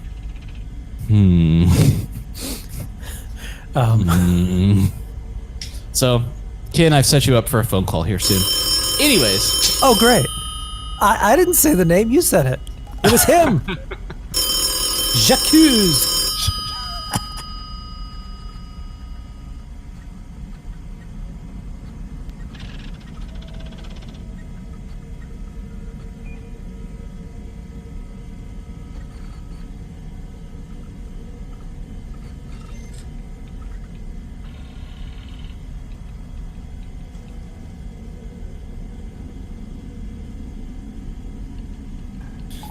Oh, look, here he comes right now. Mr. Handy himself. Mr. Handy, can you come over here? We have a little something for you. Hey, Mr. Handy, look over here. Tom was touching all of these surfaces. Like, he was, like, sneezing and, I don't know, not washing his hands or something, and he was drinking Corona beer, so you might want to check this out here. Let's do a scan. I'm a juggler. I'm an amateur. Look at me juggle these items. Oh, hey, look, it's Brian Fargo's trumpet. Let's play a song. Keep him distracted. I'm gonna shuffle this back here. So, Mamba, I don't wanna leave the Congo. Oh, no. Gleswort. Okay. Good. Bigglesworth. Oh, well, that's all the time we have for my show, Mr. Handy. That was just... Yeah, thanks for participating. And looks like these surfaces are sterile now. You're good to go. Thanks, Mr. Bigglesworth. Oh, yes, Mr. Bigglesworth, of course. Excuse me, masters, but the day grows short and your listeners could use a little Fallout 101.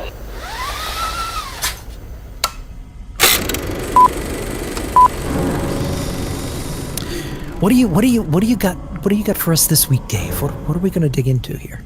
Okay, so you had mentioned to me several weeks ago. I don't know if it's been weeks.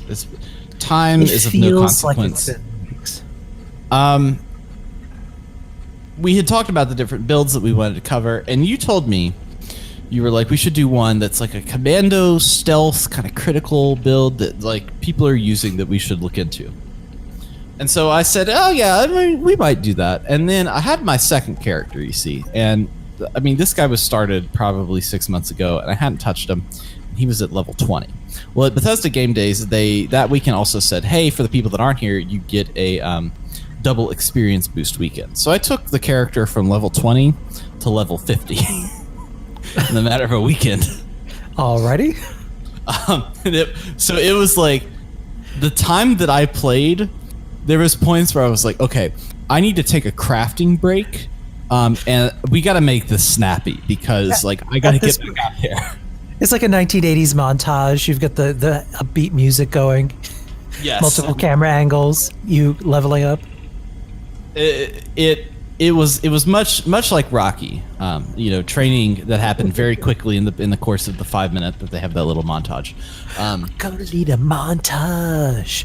I managed to hit level 50.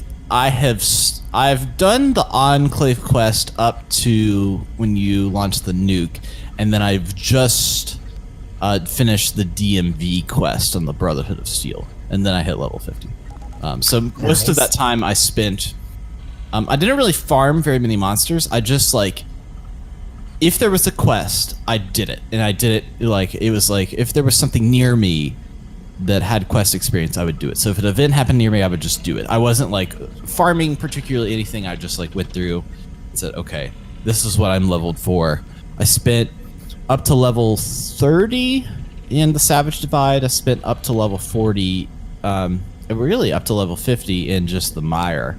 And I've started to get into the Cranberry Bog like an actual Watoga at level 50, which I guess makes sense from a perspective. And I did it all on a private server, which is kind of nice. One of the benefits is I didn't have to worry about, I walk into an area and all the enemies are level 80, since everything pretty much scales to what you have if you're in high level areas, which is my problem in the Savage Divide if you play in a public server, because it could be that everything is like 20 to 30, which is pretty good, but it also could be that everything's like level 64 Super Mutant Masters with a minigun, and I'm like, okay, I have rank 2 of Expert Rifleman. What do you got? And he has explosive bullets. That's a problem. So, I did a commando stealth build for this character. With the idea, but I guess the mission statement was, I wanted this to do 2 things. First of all, I wanted to get maximum damage from sneaking, because one of my favorite game series of all time is Metal Gear Solid, and I wanted to make this tactical sneaking operations in Fallout 76. Second thing was, I wanted to really figure out criticals, because I don't know before I did this, I didn't know anything about critical shots. So what critical shots are is, in VATS, you build up a meter, And when you get the full meter, it'll say critical, and then you press, and I think on PlayStation it's triangle. You press that, and then the next shot that you take is a critical shot. And for years I've gone through and not really known what that is other than it's good. You know what I mean? It's like, and now it's like when Goku punches a bunch and he uses the Kamehameha, it's like, okay, I can make this orb of light and power happen. Yes, he has to scream for 15 minutes, but eventually he gets there. Eventually he gets there. So it was done with that aspect. So to get into the criticals, there's some math involved, which is hilarious to me that there's math involved. If you were trying to calculate how much damage you can do with your criticals, your damage equals the damage paper, which is the damage displayed in your Pip-Boy on your weapon. Like, it'll be whatever is, like, if you're running a bloody build with a bloodied rifle and your damage is like 4,000, it'll be that plus the base damage. So that's the weapon damage, including mods, and any if it's a melee weapon, it'll be like including strength, but it excludes perks and legendaries. So you've got your damage as it shows in your Pip-Boy, your base damage, and then there's your critical multiplier. So your critical multiplier automatically is 1 plus anything that you get from magazines, anything that you get from the perk Better Criticals. There's some bobblehead bonuses. There's a few consumables that you can have to get that multiplier higher. So it's the damage paper plus the damage base times the critical multiplier, and then that is how much damage you do with the critical shot. So now there's a test that I'm going to run. No, I'm kidding. There is no test that I'm going to run. Good, because I would have had to step out for a reason.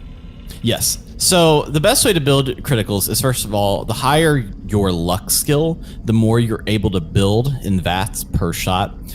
So if you're trying to go for this build, you're going to want to probably have 10, like 15 in agility, 15 in luck, just so you're having a lot of space in VATs to shoot shots, plus the ability to build the critical. And it's all relative to your luck skill. There are some different perks. I have a build that I'll link with all this. I use a perk called Psychopath, and essentially every so often, if I get a shot, like a successful shot, the Psychopath is kills. And if I kill an enemy in VATs, it'll automatically fill my critical meter, so I'll be getting off a critical shot. So it's like the amount of critical shots that I can take increases based on that, and then there's other perks like I think 4-leaf clover is one that's for each successive shot you like build your critical meter more or instantly fill it. And the dependencies on those perks are more like what you have room for, because your luck tree you're gonna fill with other stuff that you'll need for the build. Mm-hmm. So you're building these criticals. Then if you're doing it right, you're gonna have essentially the level 3, I think, perk for sneak. I think that's just what it's called, is sneak. In your agility tree. Plus, you're going to have the Mr. Sandman, which increases that exponentially, the amount of damage that you can do, particularly at night. It's only for at night. I think there's 2 levels of that. And then depending on if you're melee or ranged, you'll have Covert Operative, or I think like Ninja. I think that's the perk. I'm not sure. I use Covert Operative. And then if you go at night and you get the right critical multiplier, you're doing... with that base level, you're doing like 6 times damage. So if you shoot a critical shot at night and you're in sneak, I mean, you're putting out 4,000, 5,000 damage in that shot without, and you don't even need a bloody build. Like, you don't even need to run anything that's absolutely insane. Like, it's just by using the perks. You could have a vanilla handmade rifle and you would be putting out a ton of damage. But you have to be covered in sneak. Right. So there's two things that I found very interesting of kind of like building off of this. I didn't know this, but as the game currently stands, and this may change coming into Wastelanders, they may change it, you can get an assault rifle or automatic weapon, really, that doesn't use any AP gauge. So in order for that to work, it has to be, essentially you're going to have a rifle that you are going to convert into an automatic rifle. And immediately when you do that, it's 50% less points in VATS. So like for, not points in VATS, I guess, 50% less AP usage for when you shoot off a shot in VATS. Oh, right, yeah. So then from there, you're going to want to mod it with an aligned barrel, an aligned or forceful stock, a quick or swift magazine, and reflex sights. And each of those has a knockoff in the AP that'll get you to 75%. So at that point, you have 75% less AP usage on your gun. Now, if you can find an automatic weapon that has the legendary effect that has 25% AP, less AP per shot, you can get it so that you never have to go out of VATS. You're just always in VATS, getting shots, building criticals. Yeah, because somebody in our group has been running this kind of build for a while, and she just completely smokes. A few times we had friendly PvP and she just creams everybody. She just keeps going and going in VATS. Because at that point, you're not only getting, you're like hitting every shot, you're getting criticals on probably 1 out of 2 or 2 out of 3 shots. Yeah. Just because it's a 1-2 knockout punch. Yes. And then there's another thing that if you have this, like, you can use it on a regular gun. But my favorite perk that I've learned in this build is Gun Fu. So what that does is it's kind of like adrenaline rush or adrenaline reaction. I think it's adrenaline rush. Where the more enemies you kill, the greater damage you do. But it's in VATS. And every time you kill an enemy, it automatically switches to the next enemy in VATS. So you can shoot off a shot and a shot and a shot and a shot, and you're hitting every shot on multiple enemies in VATS. And I like to refer to it as the John Wick perk. Because it feels like when you're using that, it feels like you have this gun and you're like, bam, you over there, you over there. You feel like an actor where you're like, you feel like the little kid that probably installed a mod on his Call of Duty game that is like cheating by some sort of hit scan detection. Like at that point, you've hacked it. Right. So I have I'm still working on building build up, because in order to have that level of back and forth and doing all that stuff, you're gonna want to perk out for automatic weapons. Right now, I just have the rifle tree maxed up because that's already kind of what I had with that character, and I'm kind of like adjusting. Everything's good on the special side, but I'm just kind of adjusting for that. But I did get a crazy kind of legendary drop. It's not like a like end all be all kind of like, I guess what they would call god roll. But I have this Tesla rifle that's instigating, that has the plus however much percentage in when you get a critical shot. So the when you clear out, there's plenty of farming grounds like White Spring Golf Club, West Tech, the gutter, no, not the gutter, whatever's the underhinge of Harper's Ferry. If you use that Tesla rifle and you sneak up and you pop off maybe like one shot, you're going to clear the entire area because it's instigating. You get the multipliers from all of your stealth, plus you're able to put as many shots as you want out there, and you're building a critical at the same time.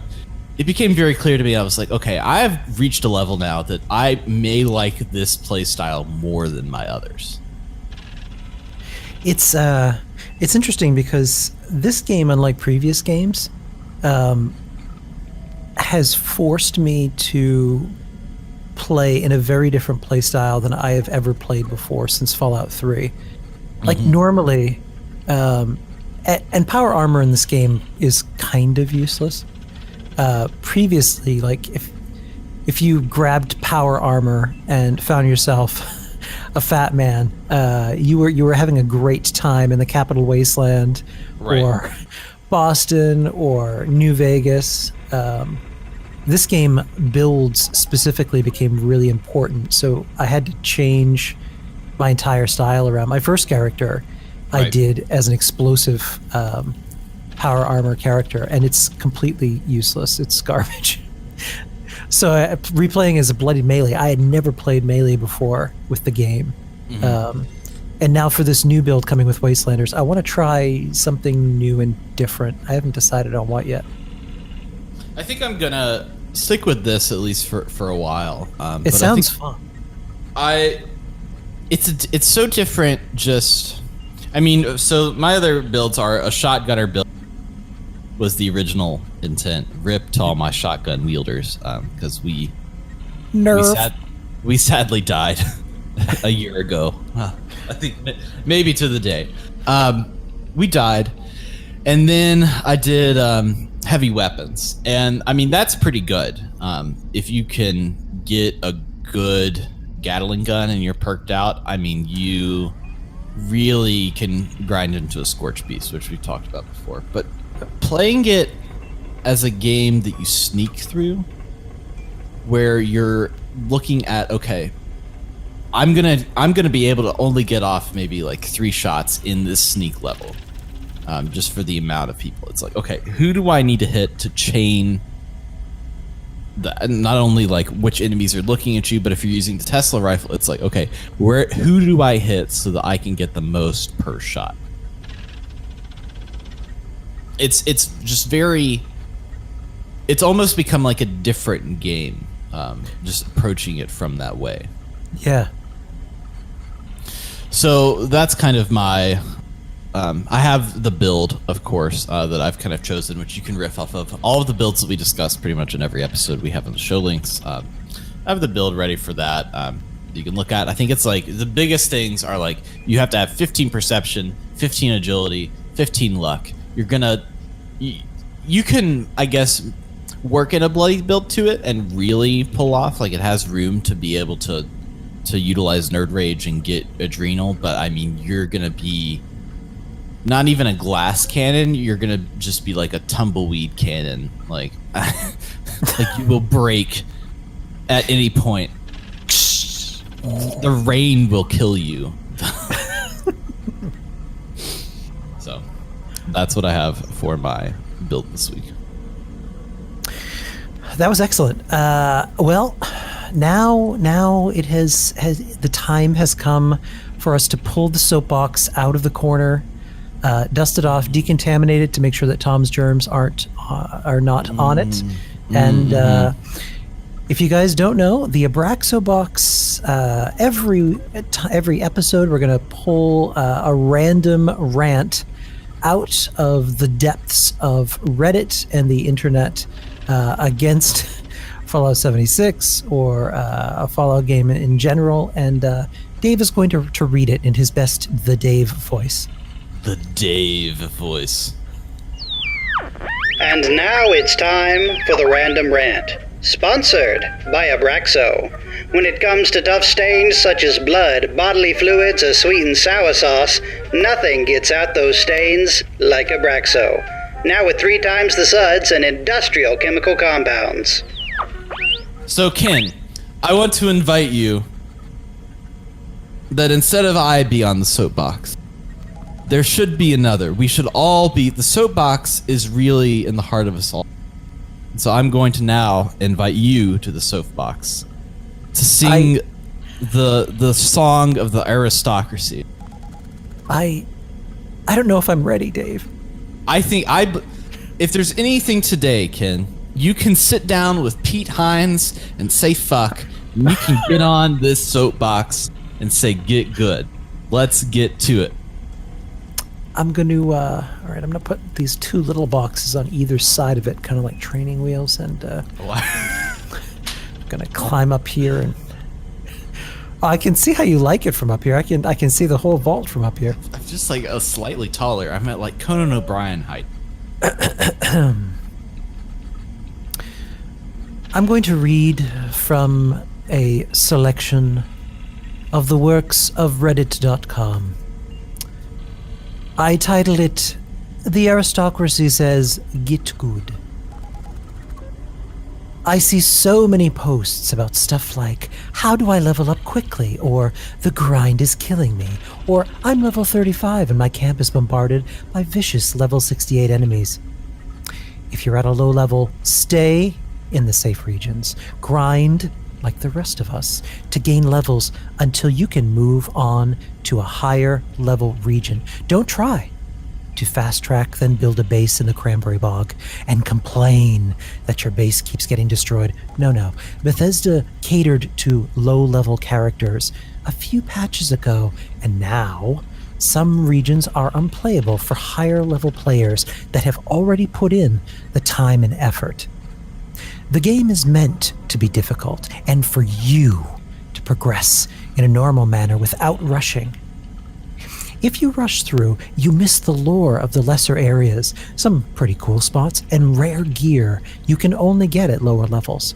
Stop whining that Bethesda needs to make it easier, blah blah blah. The game is meant to be a grind. Do you think if you lived in a nuclear fallout area, it would be easy for you? ? And don't get me started on complaints about legendaries, and that you should be able to craft legendaries or mod weapons to have the legendaries perks you want. That would completely break the game. Everyone would have god roll items, and the game would get boring and die very quickly. Yes, there are dupers out there that have duped good god roll legendaries that Bethesda is slowly getting better at fixing this. There are a couple current dupes, but they are so difficult and time-consuming, very few actually do it anymore. Also, dupers are not, all capitals, the reason servers crash all the time, period. Bethesda's game engine and resource allocations to their virtual servers just suck. Period. Space. Rent over. Close curtain. I love how up high this person is. All of a sudden they become an expert on absolutely everything. I must find this person. They are the voice of the community, said no one ever. So this whole like get good mentality that this dude has. Get good is the okay boomer of 2 years ago. Yeah, that's probably true. Well, the okay boomer is kind of dead too now. I think it is. Yeah. Yeah. That's such a dismissive kind of statement to make too. On top of, I don't know, it just seems like complaining to complain. So do you think the game has gotten... I can't tell... Okay, from this thing, I can't tell of whether he's saying the game is meant to be hard, because there are some times when he said the game is very easy. This, if I may, I'm going to put on my pince-nez glasses right now. Yes. I'm going to break this down. We have a really fascinating alternating voice in this piece. This person has a deep-seated struggle with himself. His post is titled, "This game is not meant to be easy," and yet he sometimes indicates the complete opposite. Yeah. And contradicts his position several times in the piece. Yes. It's always fun when people rant like this, either in an overly positive or an overly negative way. And their point is just annihilated by not having a really clear, thought-out argument and kind of contradicting themselves. I do not believe that the game is easy. In the early days, and I think this is kind of like an old school thing, but going back to the beginning of video games, you can't just start out in Mario's happy land and then go all the way to Koopa's castle. You can't do that. There's a journey and a progression to get there, but we're dealing with an open world concept, and this isn't a single player experience. So if your friends are scattered all over the map, and this is more of a social game than it is a standard role-play online MMO, I think having things balanced appropriately based on your level so you can actually play with friends probably makes sense. Even though, for me, I think in an old school way, I like being able to be stuck in certain areas. An example of that would be when I played, I think it was 3 weeks into the game when it launched, when I finally took my best pipe pistol and pulled up my underwear really high and trudged to the White Spring. Yes. Yeah. And immediately thought, oh, wow, there's like a golf course. I could probably find some junk in there. I walked in and I was turned into a smear of very overly cooked corned beef, just kind of splattered right on the pavement. I was decimated in seconds. But I never forgot that experience. It's interesting. I don't know if new players will have that same thing.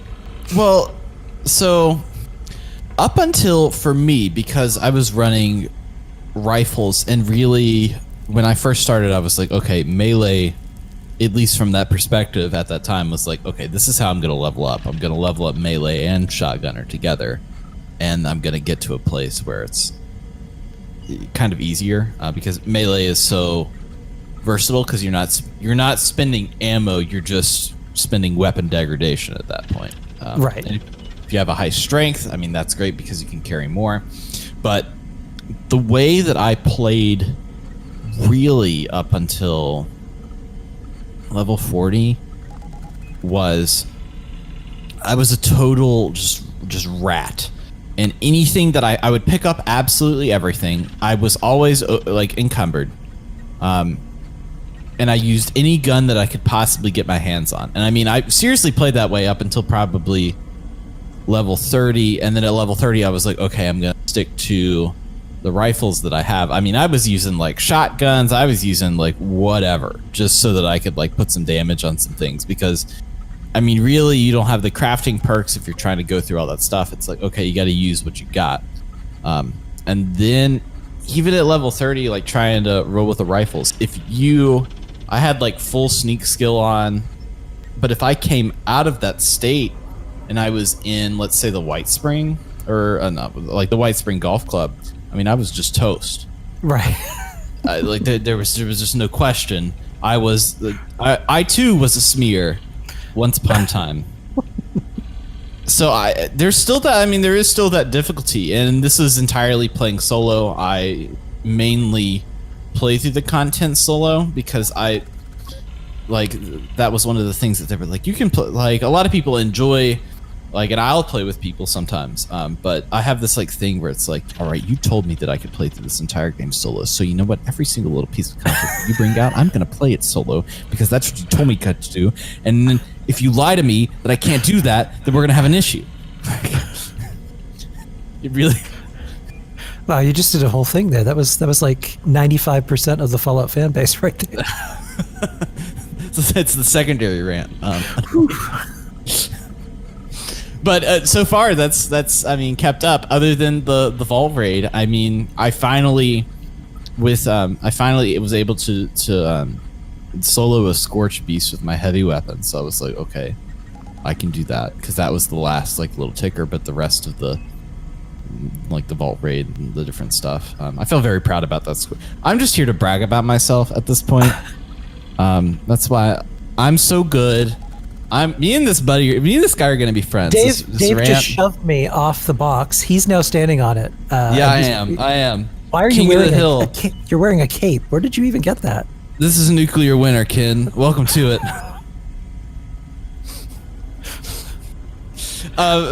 Anyways, I wasn't aware that we had nuclear winter rewards. Anyways, let me step down like a little rabbit and get back to it. It's becoming very meta. Yes. At the end of the rant, this dude talks about dupers. Right. Which, the way that he's speaking about it, he's like, the dupers are duping God roll items, and that's fine.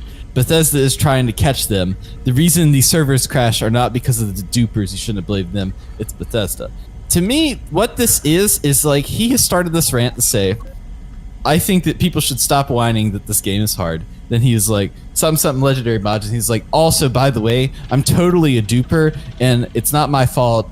I can just go and do this. Nana boo boo. Look at me go. Yeah, I mean, he's saying this game isn't meant to be easy, which, at the start of it, you're like, okay, I can see, he's all about this game, and he wants to make sure that new people understand what the experience probably should be about based on his personal perspective. And he ends it with, I'm a duper and Bethesda sucks. Okay, keep, I love you, bye. Call me. It's funny, the narrative. What? It's there's like a meta narrative. There is. Like in Fallout 4, you had the synths. And it was like, oh, who's the synth? Are you a synth? You're totally a synth. I can't believe you. And this one, it's like, who's a duper? It's like when you see somebody come in and kill you, the immediate thing you think, this is probably one of those dupers coming over here, duping their weapons. Look at them, these dupers. And it's like, who's a duper? How'd you get that weapon? Are you a duper? And they're like, I'm not a duper. I just got this at a good roll. It's like, yeah, he's totally a duper. They've become the synths of Fallout 76. They do, yeah. And everyone's, a lot of times that's to preserve the ego. Yeah. Like that person killed me because they hacked. No, you just don't know anything about PvP. It's, or you missed grinding some events. So you missed a Fosnacht mask or like a rare plan or something. And all of a sudden, oh, you must have got that from duping. I have a pirate outfit I got from the Mayhem, I think, and somebody once over the mic called me a duper because I had the pirate outfit, and I was like, no, dude, I'm just a pirate.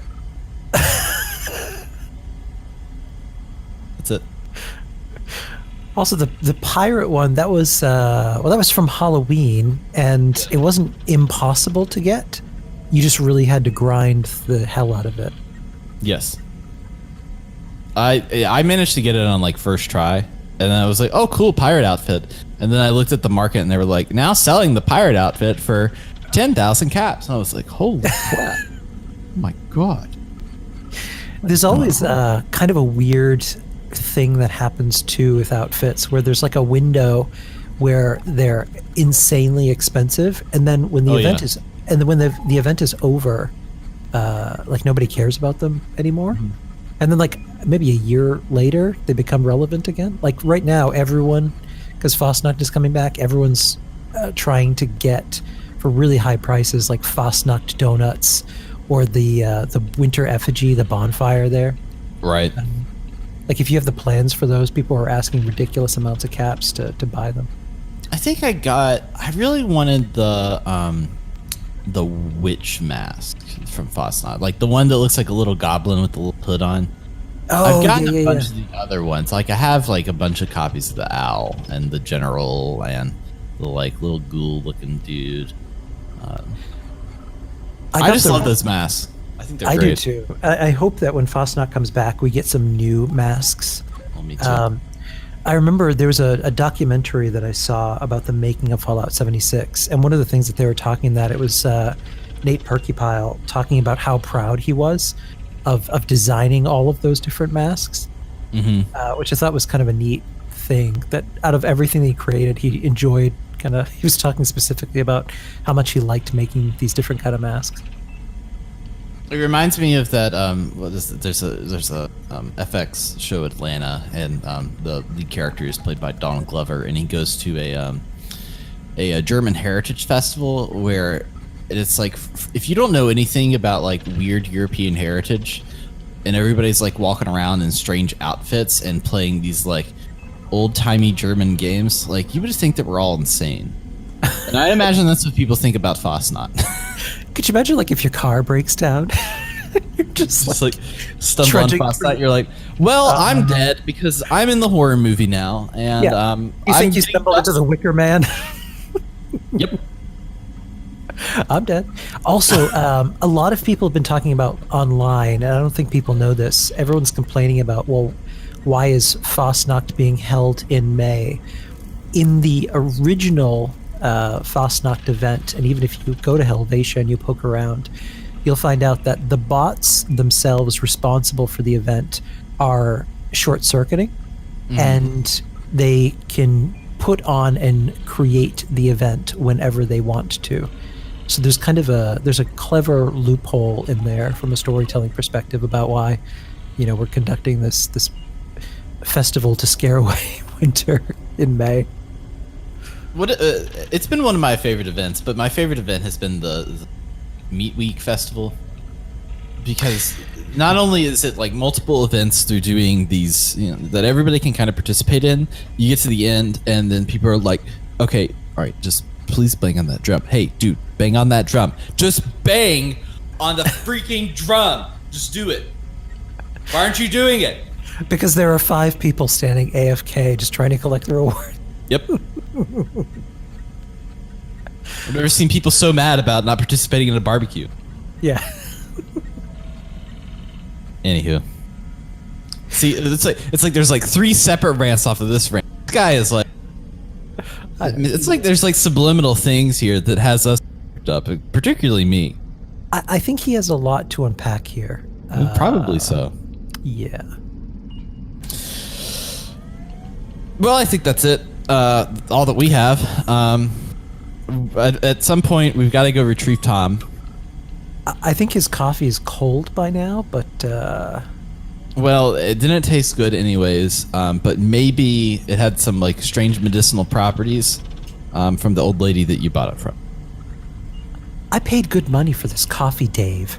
Okay, well, what did you pay? Like $2.50? We're talking Disney World prices where you're paying like $8 for a little cup of coffee, and you don't even get it creamer any because they don't have it anywhere. See, look, he's in my headspace. It was $12 a cup, and she made me buy this goat that came with it. He's in the car. Ken, I hate to break it to you, but you got bamboozled. Actually, you know what? I don't even think she had a storefront. She just had her window open, and you know what? I think I'm going back there right now. That sounds good. I'll go check on Mr. Robots and see if the robot is taking care of the Mr. Robot.